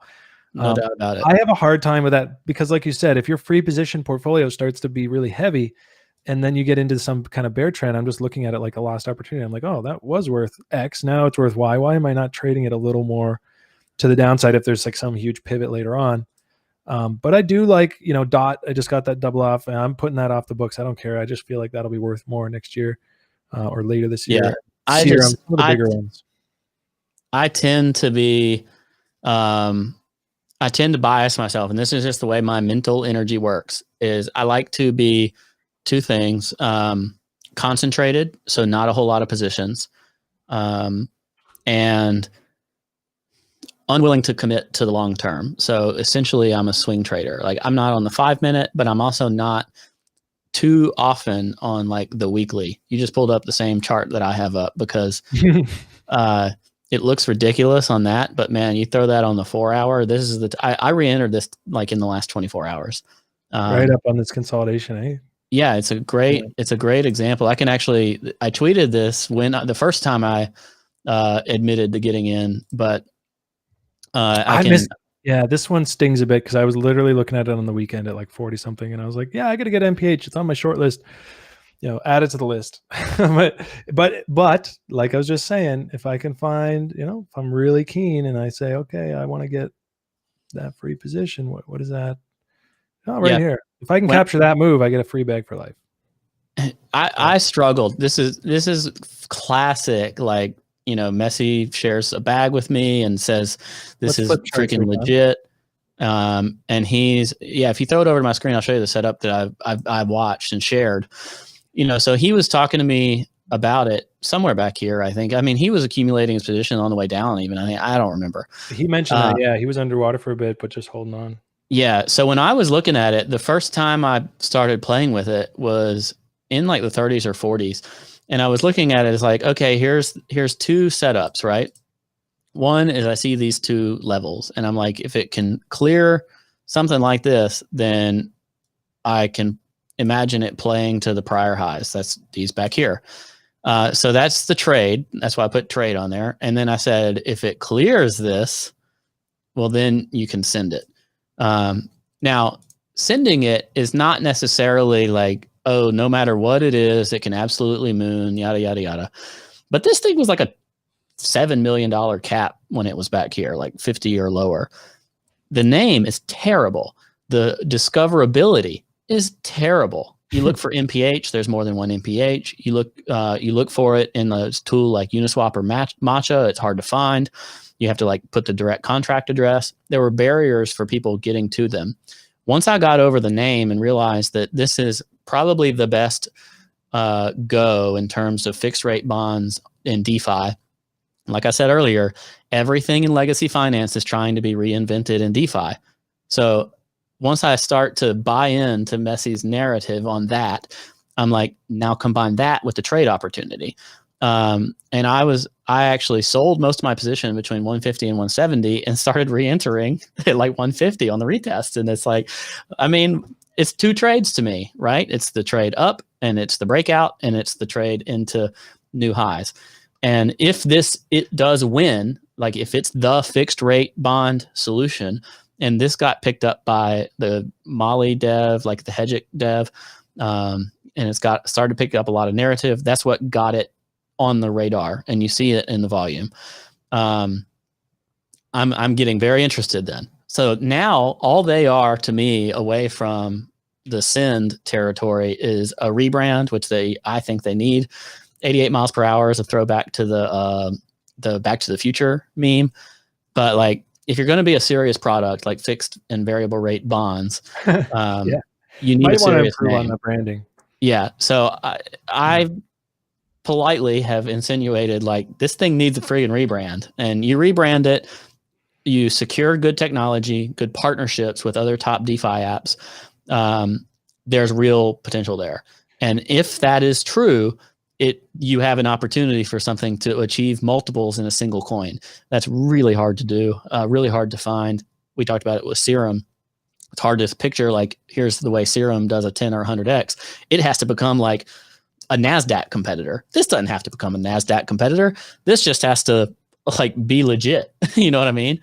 Yeah. I mean, fully diluted at 50 million right now. So it doesn't even have, it's a 44 mil market cap. Right. But it doesn't have some big, $700 million full dilution. I mean, it's pretty diluted as it is. Right. And to the I point always about base it on the FDV, the fully diluted valuation. Always. Yeah. I act like every coin is in circulation. Yep. And that's a really that's a whole other debate. I think a lot of people are like, no, if it's not circulating. But I always get worried when I just see this massive full dilution and I see a small cap and I say, well, fuck, what's the inflation on that? Like, is it a 6-year lockup or is it a daily drip? But in this case, I think you could make a case for the rebrand, absolutely, and you're bang on. And if they get to a serious point, I'm sure it would be a no-brainer. But let's not forget that there is a season, there is a time of year where a rebrand can get you 100x. So they may want to strategically wait for that because, oh my God, dude, the Nano rebrand is always going to be fresh in my mind. And I got a call from a buddy who was at that meeting where they decided they were going to do something. And I didn't know what it was. He was in our sort of private group at the time. And he just said, hey, guys, just came from a meeting. Can't say anything about it, but you might want to take a look at XRB. And I was just like, wait, what? And it was up 30%. And we're like, what the hell, man? Why are you telling us to buy the top? And he's like, no. I think that's the guys from the meeting. I was like, oh, okay. And then when it was like 3 weeks later and it was like, no. And it was like, oh, that's what it was. Yeah. So that's always going to be fresh in my mind. But if we can get the rebrand. My thing is not just the meme of the rebrand either. It's like, combine it with something else, right? What are your targets? Just look at market cap, fully diluted market cap. What are your targets for top projects or top sector projects? And what we've seen, we have evidence of the Aves, the synthetics, the blue chips. The current blue chip is, say, $1 billion. And those are marking up to become top 10, top 20 market caps. Well, that takes them to $5 or $10 billion.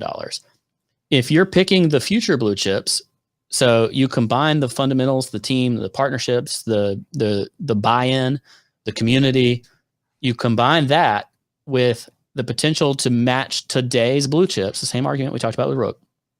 Well, that's your difference between 50 million to 1 billion is a 20x. If that is true, there's no guarantee that that's true for MPH, that it is truly the real deal.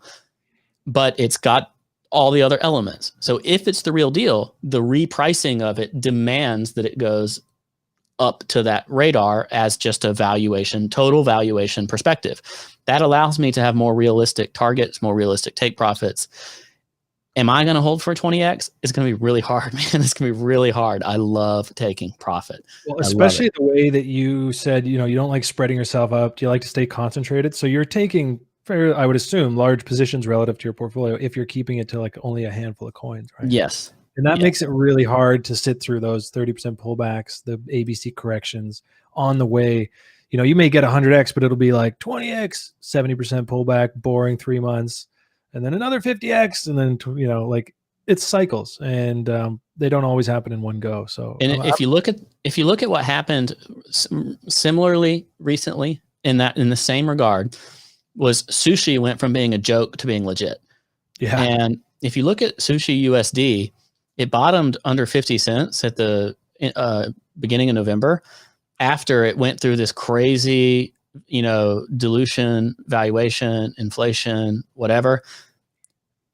On the move up, other than like random Bitcoin dumps where it became some kind of liquidity failure or something for Sushi itself. But for the most part, there's not even a pattern on this USD chart. It's just markup. Because what happened is based on the volume and based on the liquidity, based on the partnerships, the team, you put all that together and then you do a relative value of Sushi versus other swap products. And Sushi is massively underpriced. So it just marked up. It just kept marking up. And it's like, should I take profit? Should I take profit? Should I take profit? And it's like, it's still a value. It's still in the markup phase. So that is what creates that technical markup. And that's what allows it to just continuously go on. And now I'm sitting here drawing fibs from the prior all-time high to what price exploration looks like. Because what did we see is we see low time frame consolidation. Today, we saw a dip get bought up. The next step is price exploration above 880. And then you're just drawing fibs and doing proper price exploration where you get to those final stages of properly pricing relative to other projects in the ecosystem. Because now Sushi is serious. Sushi is not just a highly inflated, super farmed Uniswap clone with no team. Now it's a real product with real partnerships, with real devs, with real stuff going on. It's truly differentiating itself from the competition. And now you say, all right, well, here we go. So it repriced, and now it's like, let's see what price exploration looks like. Well, the 1.618 fib is $14.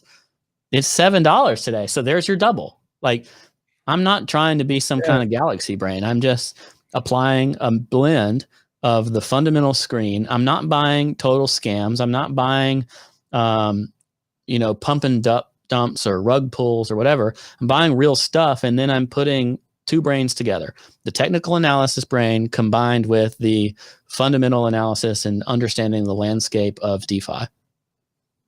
I love it. I love it. It's a real rational analysis where you're implementing technicals for the wheres and the whens perhaps, and then the fundamentals for the whats.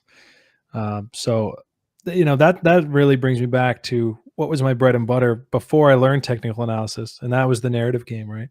If coin X just pumped and coin Y is a lot like it and undervalued, you can expect it to go. And during the good seasons, that's exactly what we got. And it was echo pump after echo pump. And if you saw anything just catch people's imagination in the multi-100% on Binance leaderboard, you could just go and break it down and be like, okay, what's just like this? And without fail, 24 hours later, that thing would go. Yeah. And there are some times where it's like, definitely, one goes, the other is going to go too. Follow the pump with the one that likes to correlate with it. There are times where the laggard just doesn't like to go, and there might be a reason for it. And those you have to be careful with. I'm not a professional at figuring out when that's the case. I'll give you an example of where I screwed up very recently, because it was with Wi-Fi. Did I sell the local bottom on Wi-Fi? I don't know. But I was looking at it and saying, okay, Wi-Fi is going to follow all this other stuff, right? I don't. All this, the mint debate is just FUD. They'll figure it out. These are rational people. Governance will make it through. What I didn't connect properly was whatever. I don't know how long that debate is going to take. A week before it resolves, maybe something like that. What can I do in a week when everything's going right? And I'm sitting here, and it didn't break actually it did. It broke the all-time high and failed it. And I was like, okay, I'm officially nervous. On the Bitcoin pair, if I was to show you that one, it broke the diagonal, and then it started to fail it, fall back in. So I was hyped because it breaks, right? So I'm in, and then it falls down and it starts to lag, and then Sushi doesn't. So I'm like, am I in the right thing here? And I have to lick my wounds, miss the 10%. I mean, I'm in this while Ethereum went up 10%. This went down 5%. I lost 15% Ethereum relative value being in it. That hurts. But if I think that it's not going to be resolved right away, if that governance decision is not happening like today, then maybe I just cut the bag and move on. Am I going to come back to the Yearn ecosystem and try Wi-Fi again? Probably, especially because it's very liquid. You can sell a lot of Wi-Fi with very little slippage. Whereas if you try to sell a lot of, say, MPH, you're going to get some slippage. So there are times to play it. I don't have quite the same relative value on Wi-Fi because if you look at total value locked and all these metrics, it's not as good as some of the other stuff out there. It's already been priced as a blue chip. So now I need it to show up and be a blue chip and make the decisions like getting through this minting debate that they have. These things have to get figured out. And my timing was wrong. So I have to acknowledge that and carry on. So I took a pause on Wi-Fi, and I took the relative to ETH-L, even though relative to the dollar didn't do much of anything. And that's a lesson learned. Carry on. Take the more obvious plays.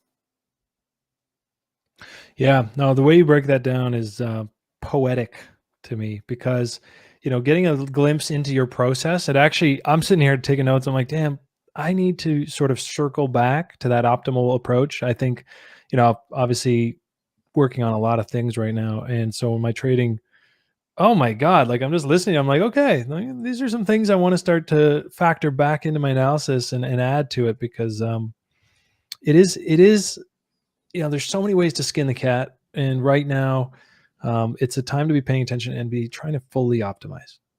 Not just casually being like, oh, this is a strong project. I'm going to go pick up some of that. Like, I mean, I could love Wi-Fi because I played it from 7K to 21K, or, I didn't, but if you did, you're like, man, I got a 3X on Wi-Fi. I'm in it for life. But it's like, well, that's okay. You don't have to be in it now. You got that move, wait for the next move. I thought I had the right move. I didn't. Now, some would say, hey, Brian, you're over trading. They're right. I'm over trading. Yeah, I get told that a lot too. Yeah, I'd rather overtrade a blue chip than overtrade something that clearly hasn't done the markup yet, right? I've held on the rook because I'm like, this isn't priced right yet. I did 2 trades with MPH because I was like, all right, here's the one to the prior all-time high. Here's the one to price expiration. 2 different trades. So I'm willing to be more patient if all of the other things align. A blue chip needs to come to the table and be a blue chip. Aave has come to the table and been a blue chip. Wi-Fi is a blue chip acting like it's not. And that made me a little nervous.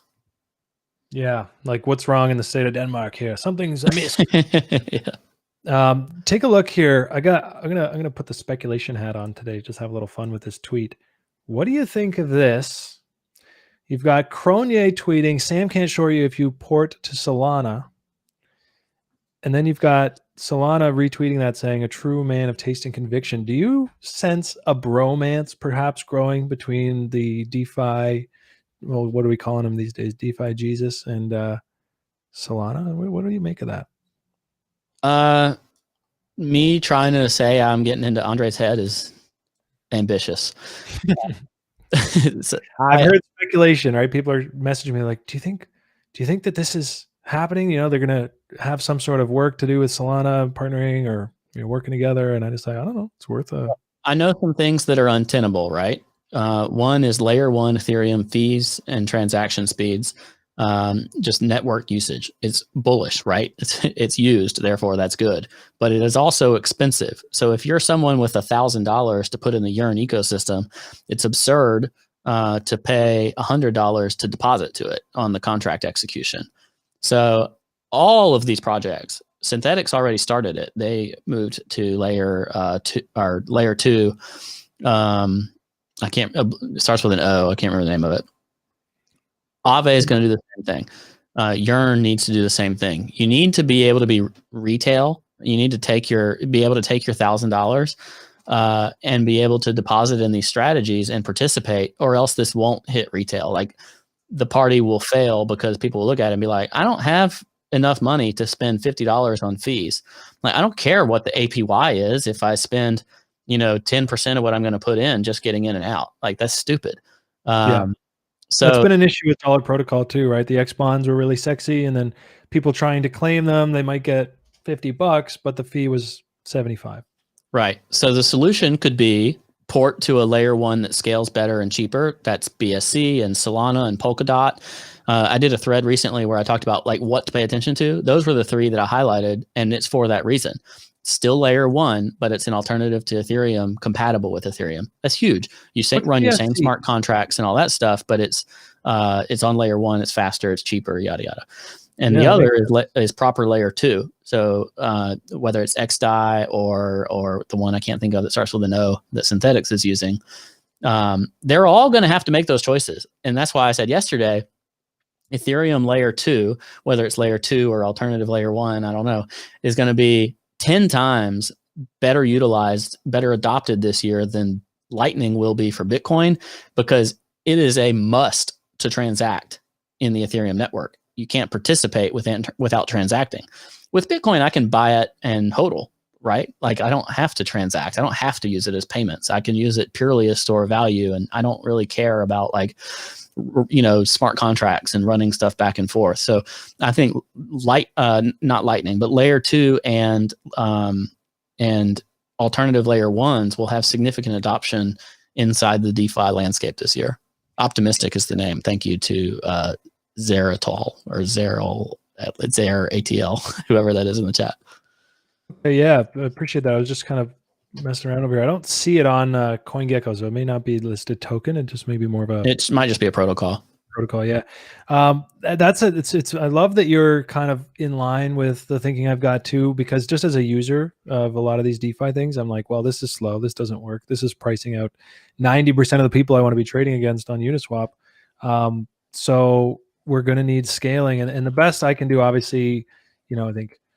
Dan last week talking about Hxro and working with Solana. So obviously I'm in the know on that and having an understanding of them and their blockchain, but I am looking for as many of those protocols that we can fit into that basket, maybe for an index, kind of an investment thesis for the year. What do you got? You mentioned BSC, because I'm literally like, I just want to focus on that. I mean, if Ethereum is like you say, and I agree that it is, I mean, it's the DeFi hub, but it's too slow and too expensive, then every single thing that solves that problem should have a really good year. Yes, I completely agree. And BNB is already having a good year relative to the dollar. BNB fits in that category of like, BNB is not just a blue chip. It's like already in the top 10 of all cryptocurrencies. Maybe I'll get a 2X, maybe I'll get a 3X in BNB. If I'm going to speculate in the BSC landscape, I'd rather speculate on the DeFi stuff within the BSC and Binance ecosystem more so than BNB itself. So that's, you meant the smart chain. Yeah. You're like BSC. Yeah. I'm like, what token is that? But no, you meant Binance Smart Chain. And CZ has lots of money. Like he's going to fund getting this stuff on BSC because he wants to be the alternative, cheaper, faster solution and do the CDFI thing or what. I don't care. I'm willing to speculate on some stuff that's focusing on BSC though. Yeah, no, I'm a big fan of Binance. I still remember the $1 party from September 2017. It was like, sitting in the Slack channel, whatever it is. I mean, I'm long since out of that thing. I mean, whatever, but like as an investment, but big fan of what they're doing. I don't know. There's a lot of hate, I think hate for the sake of hate while you're the biggest exchange and a lot of people like to throw shade, but bottom line is they're doing it better than anyone else. It's the best trading experience I've ever had, even though they go down once in a while. And there's some bullshit that's unavoidable. Yeah, for real. So yeah, and well funded, as you say. So Well funded. financial backing and the speed at which they're moving is mind boggling. So, and then of course you've got Solana backed by FTX. So it's going to be a fun battle to watch. And frankly, I'd like to be on both sides. Yeah, I mean, it's not. I got no problem with playing swing trades on these things when they show up, or playing more speculative trades on the stuff in their ecosystem. If there's some like $10 million market cap named after a cute little animal or something, I'm probably not going to put a lot of money into it. You've got to compare position sizing. Yeah. But if I'm buying like BNB or Solana outright, I might be able to put 20-25% of my trading capital in that, because I can in a liquid way get it out. Like you just got to compare how you go about it. Yeah, no, the liquidity on those is incredible. Having been trading them for the last few weeks, HBAR is another one. Hedera Hashgraph, along this kind of narrative with the speed, it's a DAG protocol, more of a lattice or matrix, if you will, is the best way I could describe it. I'm not going to sit here and say I read the entire white paper, but I remember when they had their ICO and then HBAR came out, and huge consolidation after announcing a Google partnership back in January last year, basically just finally breaks out. I secured a double last night, so I'm pretty pleased with that. Obviously now wishing it would come back so I could reload like I did here. But what do you think about HBAR in that narrative? Is it one you're familiar with, or do you have any others outside of those big three you mentioned? I don't know anything about Hashgraph other than it's another one of those like VC funded super coins. A lot of these, unless they prove to me that they have really brought brought people with them, like that real attention, real community attention, that I kind of put them in that EOS bucket. It might be well designed, but it's the empty cathedral design. Unless you can get real users, unless you can get real apps being built, unless you can get real native community. I don't know if HBAR has done that, if Hashgraph has created that. Unless they can do that, then I'm not interested. Because the other thing they have is they're big, they're VC funded. I don't know when those VCs are going to call it quits. So I'm basically going to spend most of my time dancing in other playgrounds. Yeah, no, that's a fair assessment. I mean, looking here, I mean, you could see they don't have like this is how many projects are building on it, at least right where I'm looking. But definitely that's something you want to look to, because there are probably 200 projects that claim to have a faster, more scalable, more secure blockchain than Ethereum, or at least 2 out of those 3. But a lot of them don't have much going on, and they don't have that network value. They don't have that network effect, and perhaps not the financial backing, right? They raised a little in 2017, but are otherwise isolated. So when I hear things like Alameda saying we're going to fund and build Solana, or endorse them, or whatever, that's hard. That's hard to ignore, isn't it? Like it's hard to ignore. Sam's a kingmaker, so that's that. If Sam is bullish on something, I'm not going to be bearish on it at a bare minimum. Yeah, I am underqualified to counter trade that man's theses and theses. If somebody has like hundreds of times more capital than you, and they say, I'm putting a $3 floor on this, do you want to bet unlimited amounts of money? Whoever takes that bet is absurd. And that bet was put forth. So that's the day that you decide I will never short Solana. Seriously, this morning, it's one of the ones that I went to look at during the dip, and I thought, man, if this thing could really just dump into like, I had a fill, trying to get a fill down here at 293. And I was very disappointed to see that at 337, there was like 125,000 bid of SOL. So like basically like a $250,000 bid. And I just like whispered to myself, I was like, oh, hey, Sam. How's it going? How you doing, Sam? I see you there in the book, just putting floors in. You sound bitch. Give me my dips. But I couldn't get a dip on this one, so we're going to have to add to the bag at a more opportune moment. I did, I'm long. I mean, whatever. I'm just holding it, long in it. But it's going to be tough. It's going to be tough to catch this one on a major sell-off discount, I think, in the near future. I have a question for you. I want to know if y'all have talked about this on the show. I'm really excited about a lot of the stuff that's gone on in the decentralized finance landscape, but the one I'm digging into more and more is what's happening in the NFT space. So number one is Do you know much about it? Are you covering it? And what have you discovered so far? Well, I have had a few guests on. I will say I'm not hugely invested in researching the latest on the NFTs. I do have a guest coming up later this month from Layer One, who we had Q on from Layer One last Monday, I believe it was, or the Monday before, and so they're pretty well in on the NFT stuff. I will tell you this. It's creating a lot of fascinating new avenues, and some of these artists are getting a lot of credit. I mean, obviously, NFT solves a lot of problems. But Fuckrender, I guess is how you pronounce it. But he just put out some art pieces. We've been working closely with the Yop team from early sort of phase of theirs back in October, and they just launched last week. They're doing very well, hitting trending on Dex tools for volume. And the reason I bring that up is because if you stake Yop on the meme, I'll just pull up the channel. But if you stake it on the meme website. What is that name of that website? I've got it here. Basically, you stake and you get these pineapples. This is what's crazy to me about the NFT stuff, but I have ignored big trends before and regretted it, so I refuse to ignore. Well, I'm glad you brought it up because it's something that I am absolutely starting to look into a little more here. Because and I'm going to go over here. Let's get it on the screen because it's something I did want to talk about this week because it's funny. It's weird. I'm like, wait, what do? I farm pineapples and yeah, so here we've got there was Don't Buy Me. There was Meme, Rope, a couple others, I think. Yeah, so these tickets are basically available. Let's go look at the full collection. So this is one of the featured, and I mean, this is also just really cool from a product perspective. 10% of the token supply is locked on this thing. I mean, not locked indefinitely. You can just unstake it, but it's staking.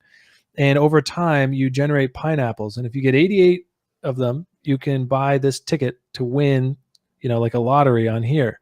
And so these 3 art pieces are up basically for sale.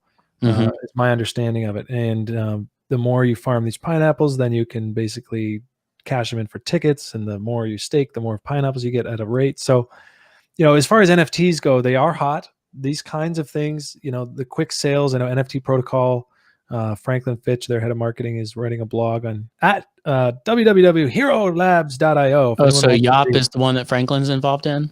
No, he's involved in NFT. NFT Protocol, but Yop is one that we're involved in on the back end here. Not Hero Labs, Magnus, my fund, and so yeah, I mean, this is just one new iteration of NFTs that I'm seeing a lot of excitement. Yeah, I asked a question on Twitter and was like, show me a combination, like what's got the best tokenomics, what's got the best community and fundamental concepts. Like, give me your best NFT shills, basically. I've done some research and started to look into what's what, and there's different things. Like some are like just a social token, like the musical guy Rack. So like there's a social tokens like that, or like coin artists token coin. But then there's also some that are like whole ecosystems. So I noticed in my responses, ENJ, the engine coin, which it was a hype coin back a few years ago, but it seems like they're going after the gaming system. But sometimes you get these vibes like this community is like Linkish or Ripple-ish. And so like ENJ had that kind of vibe. Franklin Fitch mentioned Flow to me, which is blockchain focused on NFTs. I don't even think they have a token yet. That one was interesting. Axie Infinity AXS has like insane backing, but it's pretty expensive, like kind of already there. And then let's see, was it like 34 mil? What's that? Cap. 34 million market cap on. Yeah, what is that coin that you just pulled up? That's ENJ. That ENJ one that has pumps like crazy. I guess I was waiting for this level on Axis. Don't know if it's going to come in yet, but that's so Axis looks pretty cool. And then like there's the Rarible was kind of interesting. Rari, it's like a marketplace. And then some of the ones that are, I don't know enough, but like started to really get me excited was NFTX. So I think they're friends with the sushi guys. But it's more like creating liquidity from NFTs. So an NFT is non-fungible. It's not an ERC-20 that you trade. So they're trying to create like funds and essentially provide liquidity. So like say Banksy made like 10 NFTs, then you could create an index fund on NFTX out of Banksy's collection, and then that could become tradable. So you essentially have like fractional shares. So I thought that was cool, like a picks and shovels type of play inside NFTs. Because I'm not comfortable. I don't know enough to like go buy freaking like pineapples or whatever. So I mean, you don't buy them, you just get rewarded them for staking this token in this case. But I know what you mean though. Like that's also complicated to me. And I'm not a gamer, I'm not a card collector. But if I want to take advantage of NFTs, like that was an interesting way to me. So that's the first one that I've actually dabbled in, but I'm really interested in digging deeper into the space. Yeah, no, it's definitely on our radar. I mean, Nick and I talked about it into the end of last year around, looking ahead to 2021. What are the trends you see? Obviously, DeFi, NFTs, algo stable coins. I mean, these are all the things that I think will capture people's imagination. And then it's scaling ETH too. Anything that can scale and speed and make cheaper. There's your picks and shovels kind of narrative around Ethereum and DeFi, right? Yeah. I just feel like NFTs are going to explode, and I'm going to be like, why didn't I have any of these? Yeah. Well, the metrics are exploding. I mean, even back in August when we had, I think it was August, maybe September, but we had Franklin on here. He's writing a blog bi-weekly. I should probably just pull it up, but Hxro Labs. We do have a website, guys. So check us out on HeroLabs.io. The NFT Market Pulse might be something for you to read. I mean, Franklin really knows his stuff. He's got one coming out soon, basically doing a monthly newsletter for us. What are they? Why pointed to Franklin, and So I followed Franklin again, and definitely going to keep up with what he puts out. And they pointed to a couple other, people that know the NFT space. So I'm going to watch closely. But I'd love some to hear of the what smaller ones definitely have like vibes, like they could pull some multiples, which is what I'm seeking. Yeah, absolutely. I think, and again, as a basket, I'd like to build a position in a few, and I guess the time is ripe. I should start paying attention to that because I get as far as like January's tend to move really slow, but this one is just flying. I blink and I'm like, oh my God, we're almost at the end of January here. So I got to get on this because, like you, I try to stay fairly concentrated. I don't like to have, 20, 30 positions running. I always end up getting uncomfortable and then cutting them. And so, build it. But if you can build a basket at the right levels and sell halves on doubles and not really watch it, and then you just have a nice little free basket of NFTs for the year. That's sort of okay. Yeah, I'm like super concentrated.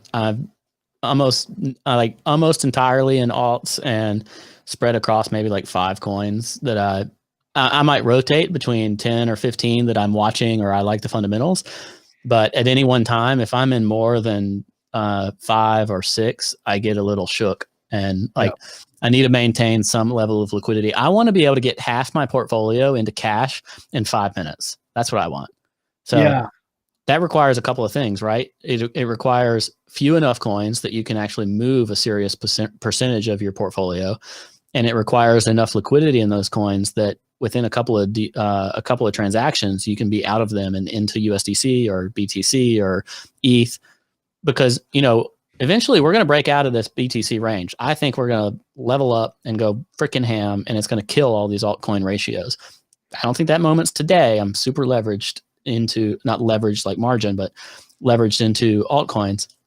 When Bitcoin breaks up, I'm going to be in Bitcoin. Like that is the goal, right? Yeah. So when I'm ready for that trade, if I think altcoins aren't going to go right along with it, then I want to get as much Bitcoin exposure to make sure that I have full portfolio exposure into Bitcoin. And however I accomplish that is how I do it. Like maybe there's some stuff I can't sell or I have a longer term thesis on. Like I'm not going to sell all my Rook. So if I want exposure to Bitcoin with the money I have in Rook, then maybe I'll take a very low leverage long to cover the funds that I have in Rook that I don't want to move. Does that make sense? Absolutely. Yeah. And that's actually one of the beauties of leverage, right? I mean, you want to keep some of your cash off the exchange. For example, my long on Ethereum this morning, I'd like to buy a certain amount of Ethereum. I could put my whole spot bag in or move it all in, or just take, fourth of it, or whatever it is, 25x, and just tight position and go. And more with DeFi stuff, we're getting an opportunity to even leverage that against, say, one day where you can just take your Rook, stake it, borrow against it, not sell your Rook, but then use some of that capital somewhere else. Yeah, heck yeah, absolutely. And that's the smart way to use leverage. And even then, that, like, say you're 2, 3 max, I can't imagine. I really don't want to be over like 5x leverage in this market with real money.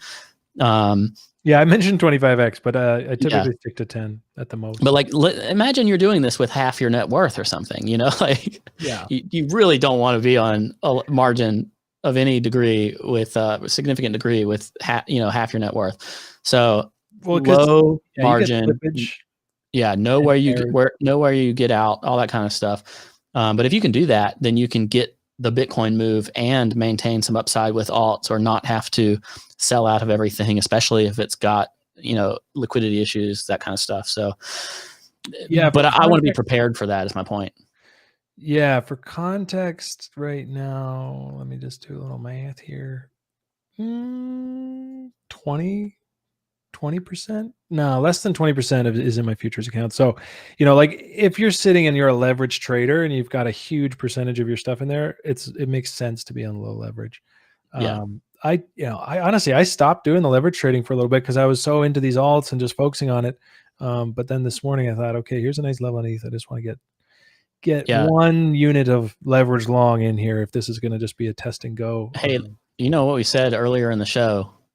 BTC relative to USD, ETH relative to BTC, DeFi relative to ETH. You're triple leveraged versus the dollar. And at the end of the day, I want to know, do I have more dollars? And the Bitcoiner in me says, do I have more Bitcoin?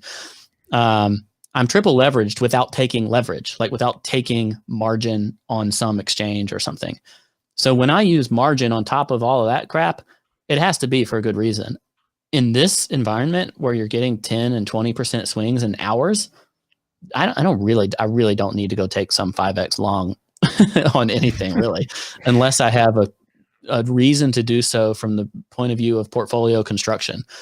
What does not fit that bill, and this is, I hope people who are still listening are paying attention to this, don't blow your account 20x long on Binance on an altcoin, because you will blow your account. Your discipline is not good enough. And the default margin on Binance is 20x. There are better ways to achieve leverage. You're wicked by a 5% move while you're using the bathroom or cooking dinner, and you're done. Is insane on those too. As much as there is some liquidity, I noticed very quickly, because I am far from a whale. I wouldn't even qualify myself as a dolphin just yet. And you get in there though, and you take like a 5x, usually with all coins on there, I'll fuck with 5x at the most. And you hit your stop on like 30,000 AXS tokens or whatever, and it's going to slip 7%. So whatever you thought you calculated for your risk is just gotten eaten up. And you know what? That slip is going to be the bottom of the move.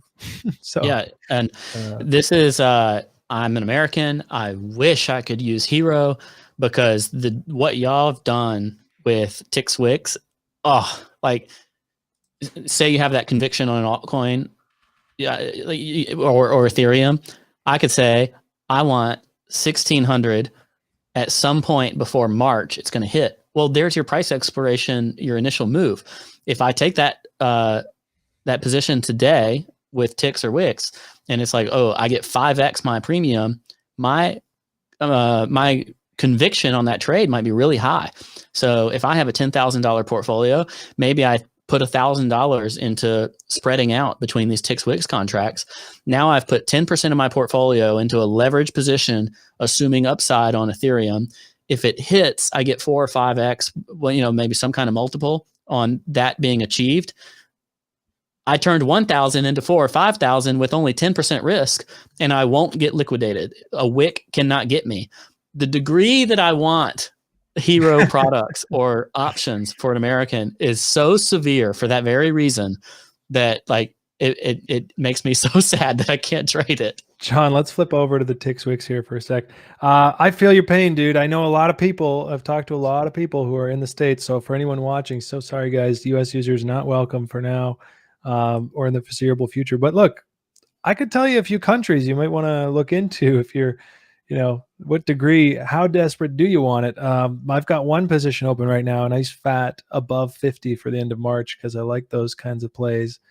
A little bit of extra leverage in there. I just see it happening, and we'll see if I'm right. But yeah, there's so many strategies that are opened up on here. I'm still just kind of getting into them and exploring them myself. And I feel you. And on the flip side, man, on the BTC side, when I was like saying, okay, I think 42K is the top. Well, I could be on the other side of that trade. You can be the seller of that and maybe make like 20% by saying, hey, I don't think it's going over 42K in the next week. Like, yeah, I really love to take that trade. Look at this. So that's for March, but like, yeah, no, I was actually playing a lot of those when we got up to the highs, and we kind of double topped on the low time frames there. And I thought, if you take the daily contract for the next day and say, look, in the next 24 hours, I'm going to say that no, it will not hit that price. In this case, for 40K is a little bit up there, you're getting 22% volatility's kind of come out of the market. So it's saying it's very unlikely it's going to move. But when shit was volatile, like back up here at these highs and everything was just on the table, these were 40 and 60%. So I, put a few $100 into this thing, and 24 hours later, if price hasn't broken the highs, you're just getting a 60% gain on your money. I was like, holy shit. So yeah, I was loading those up day after day for, near the pivots of this, but now the volatility's out of the market. So those no's have really cheapened up, and they're not. Yeah. The absolute peanut brain, method here is to say, all right, this thing has consolidated and consolidated and consolidated. It is painfully consolidated. Well, guess what? It's probably a good time to be long premium. So like long options. I trade options in the legacy market because I can't get my fix in crypto. And the best times to be long options are going to be when it's so consolidated that like a move is imminent. You can even play those both ways. Like you can do what's called a straddle, and you don't care if it goes right or left or up or down. You just want it to move. Alternatively, in a strong trend, you buy the calls or whichever direction the trend is on the dips. Like you get back to the moving average in a strong trend, and you go long off of that dip. Your implied volatility is going to be higher, but those are really the only two scenarios you want to be long premium. If you think something's over and it's like time to consolidate, that's the time when you would be interested in being short premium or collecting. But that's like you need to be more experienced before you go short premium ever. Yeah, that's language that I'd have to unpack with you another day, like around premium and stuff, like just the terms of it. I did take a little options course over at TRI level 3, and there was some talk of special options formula, but the lingo, I talk to Rob all the time about options, and he's like, yeah, you get your deltas and your gammas and your premiums and you mash them up and you got the low vol. And I'm just like, okay, bro, give me a book. I'll see you in a month. But that's why I like ticks and wicks, because I don't see any of that language on here. It's very ape friendly for my sort of level of understanding. I'm like, okay, close above here, I get this. I can hover over that and say, oh, there's a 5.8 cent option here. And if it even gets close to 40, but that's like tomorrow, but let's just say for the end of the week, if I even get close to 40, that could shoot up to 40 cents, and then I can sell it at a 6x or whatever. Yeah, you can trade in and out of them. I've tried some of the on-chain ones like Hedgic. I like Hedgic. It's actually, if you're a Hedgic holder and you're staking it, you're essentially getting the premium from people buying those options. That's a good one for earning yield, because I can't trade it. I can only exercise it. So the ability to exit on Hxro is better than what you get on Hedgic, because on Hedgic, I can't trade out of it if I'm in a win and the price of the contract goes up. You have to hit the ability to exercise it, which is really hard. Like on a 7-day thing, it's like it needs a 15% move or something for me to make any money on this at all.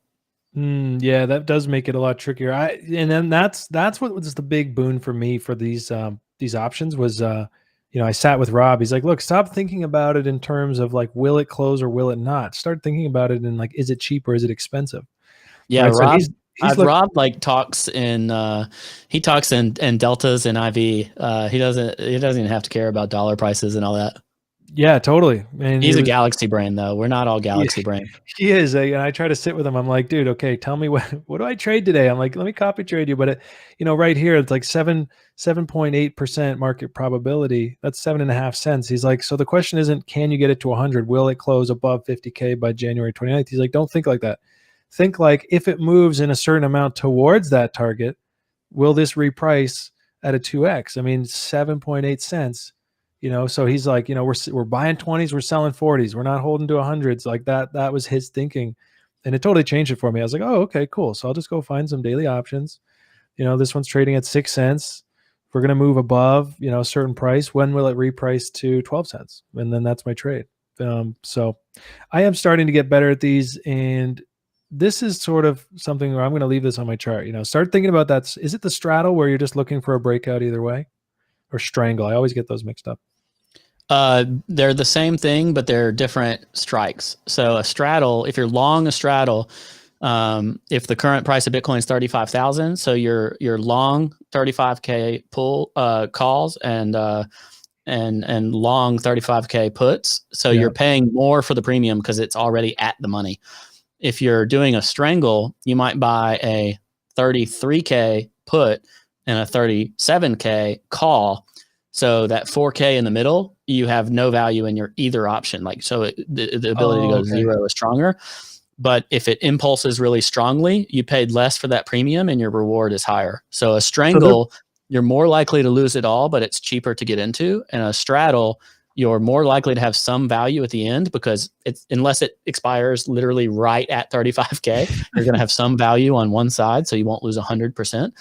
But it's going to be more expensive to get into, and your reward is probably going to be a little less overall if it has an explosive move. Yeah, and it has to it has to reach a certain point just to break even, because you paid such a high premium.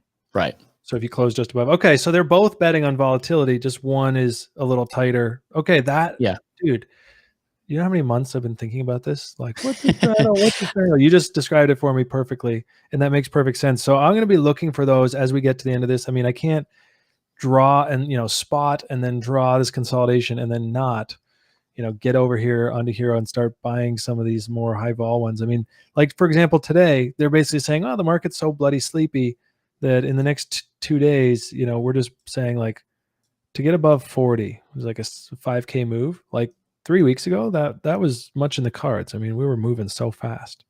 Yeah. And so I'm starting to see these multiples creep up again, and those are the ones I like to take. But I think I'm going to wait a little longer. I really just don't think we're quite ready yet. Yeah, it's really painful. I got a sneaky moving average on my chart that might be worth watching.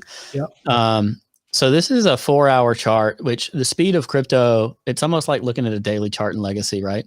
The prior all-time high, it kind of almost got down to the 200 here.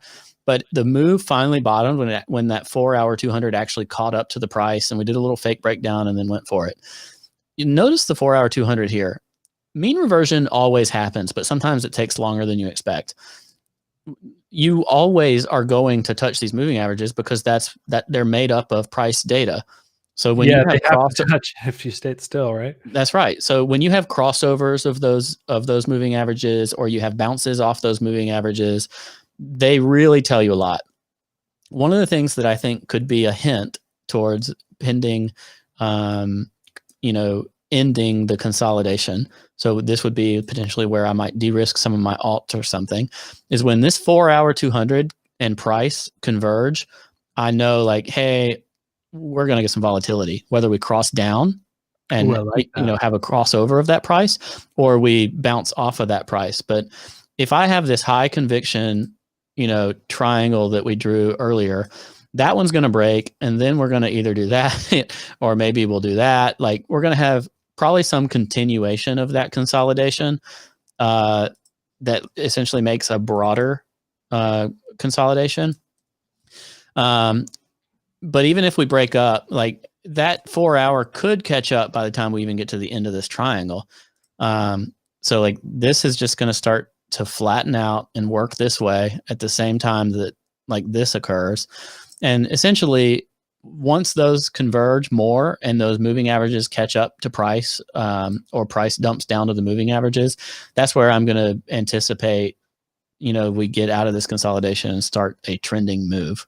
So those can be a good hint towards what to expect with the trend, especially when the high time frame trends are like totally impossible, which this is hinting at, right? The 20-day, which I love. I talked last time we were on in October, I talked about the 20-day and 20-week moving average. But these long periods of consolidation, if you have 2 or 3 months, it could be all over that 20-day. So you got to hint like, what else do I know? And what we know now is, look at this massive difference between the 20-day and the 200-day. So we could consolidate longer purely in order to bring the 20-day and the 200-day closer together, which is what's giving me the hint that this won't be our final consolidation. That's one consolidation, but I bet even if we break up, we stop at 40 or 41 or 39 or whatever. Or if we break down, it gets bought up a little quicker than people think, and we don't make we don't go to 23. And instead, we just end up in a broader, longer consolidation and end up doing this until February or March. We actually saw that last summer. You can see it on your chart there. That really speaks to the June, was it May, June, July there? Yeah, and you know what this was? Yeah. This was DeFi summer. DeFi summer was right here. Yeah. And then by the time we got here, people were expecting Bitcoin to move. And even though it wasn't, a lot of DeFi projects were already selling off. Yeah. Yeah. Dominance hadn't quite flipped bearish yet, like as in, That's bull right. trend, but the top had come in for a lot of them. And then the DeFi dollar relative bottoms happened at the same time Bitcoin broke out, but they couldn't outpace it. Yeah.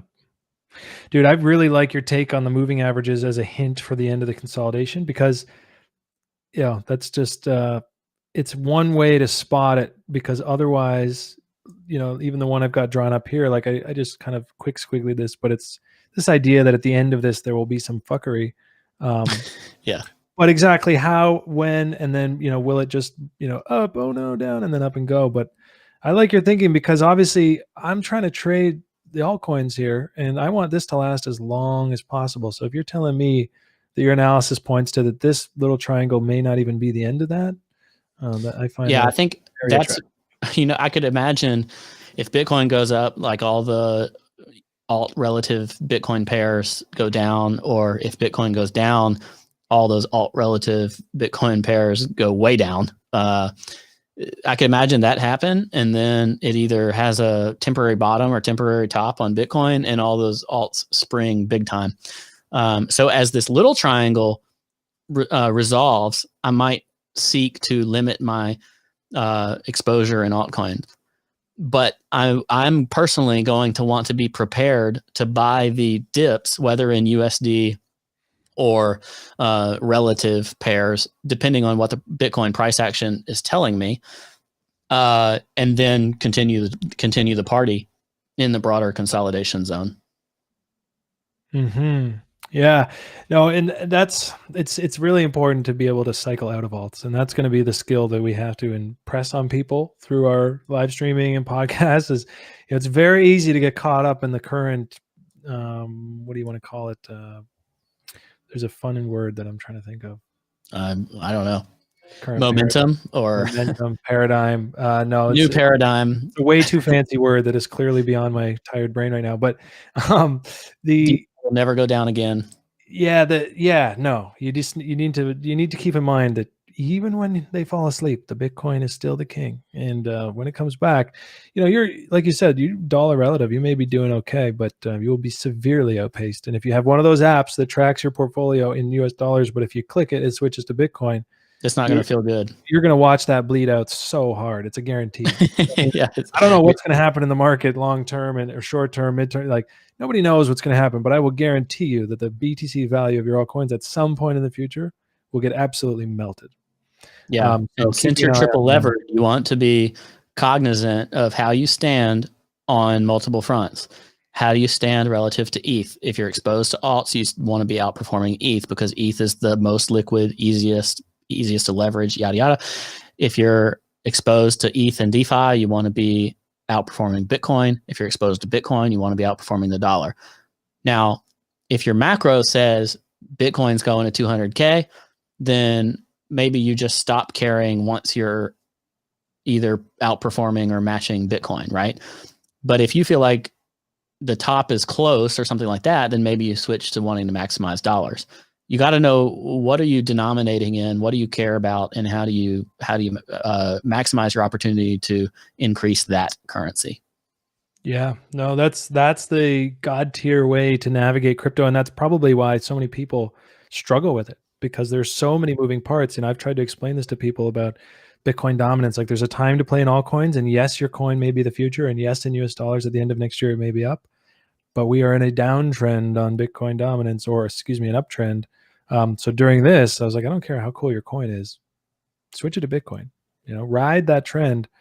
But you've kind of added another layer for that to me today in terms of thinking about Ethereum outpacing Bitcoin. Obviously, is one thing that I chart quite frequently, but then also about DeFi outpacing Ethereum.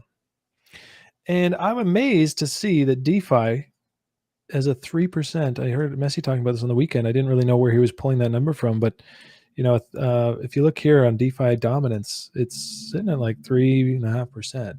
So is that where we're going to call tops on that? Probably not. A little awkward to do that. So I'm excited. So appreciate you coming on today and having that time to come and share with us your take on all this, because it is very much aligned, but in a much more unique and detailed way with a lot of what I do. So I'm taking notes here a lot of the time and applying. I'm going to have this on here. I got this on here for my 4-hour 200. Yeah, I'm going to keep an eye on that, because that's exactly what I like to see, is having some kind of time metric to go along with levels. That X. There might be a VWAP or something that you could throw on there that would be a similar effect. It doesn't matter. Like TA stuff tends to converge. So use what you end up being accustomed to. For me, this 20 SMA and 200 SMA, they're just on all my charts. And I am one with them. The way they move, the way price moves around them and with them and converges and crosses, they speak to me. Find something that speaks to you. Yeah, that's the fibs for sure. You will see these color bands on every single one of my charts. And yeah. And you can see here, if I was really focused on scalping, this is my fib pong setup that I use a lot. Where you're just basically longing here, shorting here, longing here. And then the key is knowing your market state. And it's typically like strong trend, big smackdown, shocks it into consolidation. And that's basically drawn up off these fibs. But lately it's been so focused on more like new projects, pre-sales, trading some altcoins. So I actually haven't been staring this one down, but I'm always happy to see the squigglies working out and add it to my data for like the fib pong thesis. I love when the squigglies work out, Yeah, they're fun. I mean, I do them for fun, but it's also to paint a picture, right? Like a lot of people here, they're like, oh, we're gonna just continue, or we're just gonna dump. And I'm like, dude, this was so violent. Yeah. And then this stopped in the short reload zone. So it just tells me, okay, we're getting into this kind of fib pong environment. And even today I said to the producer, I was like, holy shit, it's actually hitting the time too. Usually it's like, okay, it hits these levels, but it's like they're off. But for now, I'm feeling pretty good about this one. My personal thing is this is one macro thing that we kind of touched on, but I'm honestly just not changing my narrative very much until February 8th. And we see what happens with ETH on CME. Are they gonna chop ETH now and moon it on CME launch, or are we gonna moon it now and then they crush it with a hammer on launch? I bet whatever they do, it'll probably be a directional move that lasts a quarter or so. Yeah, like a pivot on that day or in that day, setting it up so that when that goes live, they can take a massive position and then push it in. My guess is that they're going to want to be long Ethereum. So I wonder if Ethereum will struggle to like really make a severe move. Like maybe we make an all-time high and then we come down and retest it. And, we're still under 1500 or something on February 8th and they send it. That would be like peak incredible, for us, regular Joes. But yeah, that's what I'm looking forward to. And there's tons of macro stuff we can talk about, but I know we can't cover it all. And I appreciate y'all having me today. It's been a pleasure to be with the Hxro fam.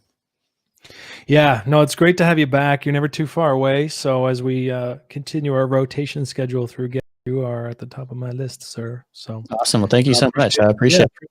Yeah, we had a long stretch today. And for those of you who stuck around and watched, if you appreciated what we did here, hit the like, hit the sub. I'm going to switch back to my camera so I'm not just a weird chart. And if you liked what we did, maybe you came here to see Ledger and you're just thinking, man, I like that studio. Appreciate what we're doing over here at Hero Lab. You can always hit us with a sub. Let us know that it's free to do. And we always appreciate when we see those things rising up. It tells us we're on the right track. So until next time, guys, I'll be back on Friday at 2 p.m. Eastern, Monday, Wednesday, Friday, every day. If you're here watching from Facebook Live, shout out to Cryptocurrency Investing Group. Appreciate you guys checking in today. Have a wonderful day, guys. Play from strength, manage risk, all the good stuff. And we'll get back to you fairly soon on Friday. Take care.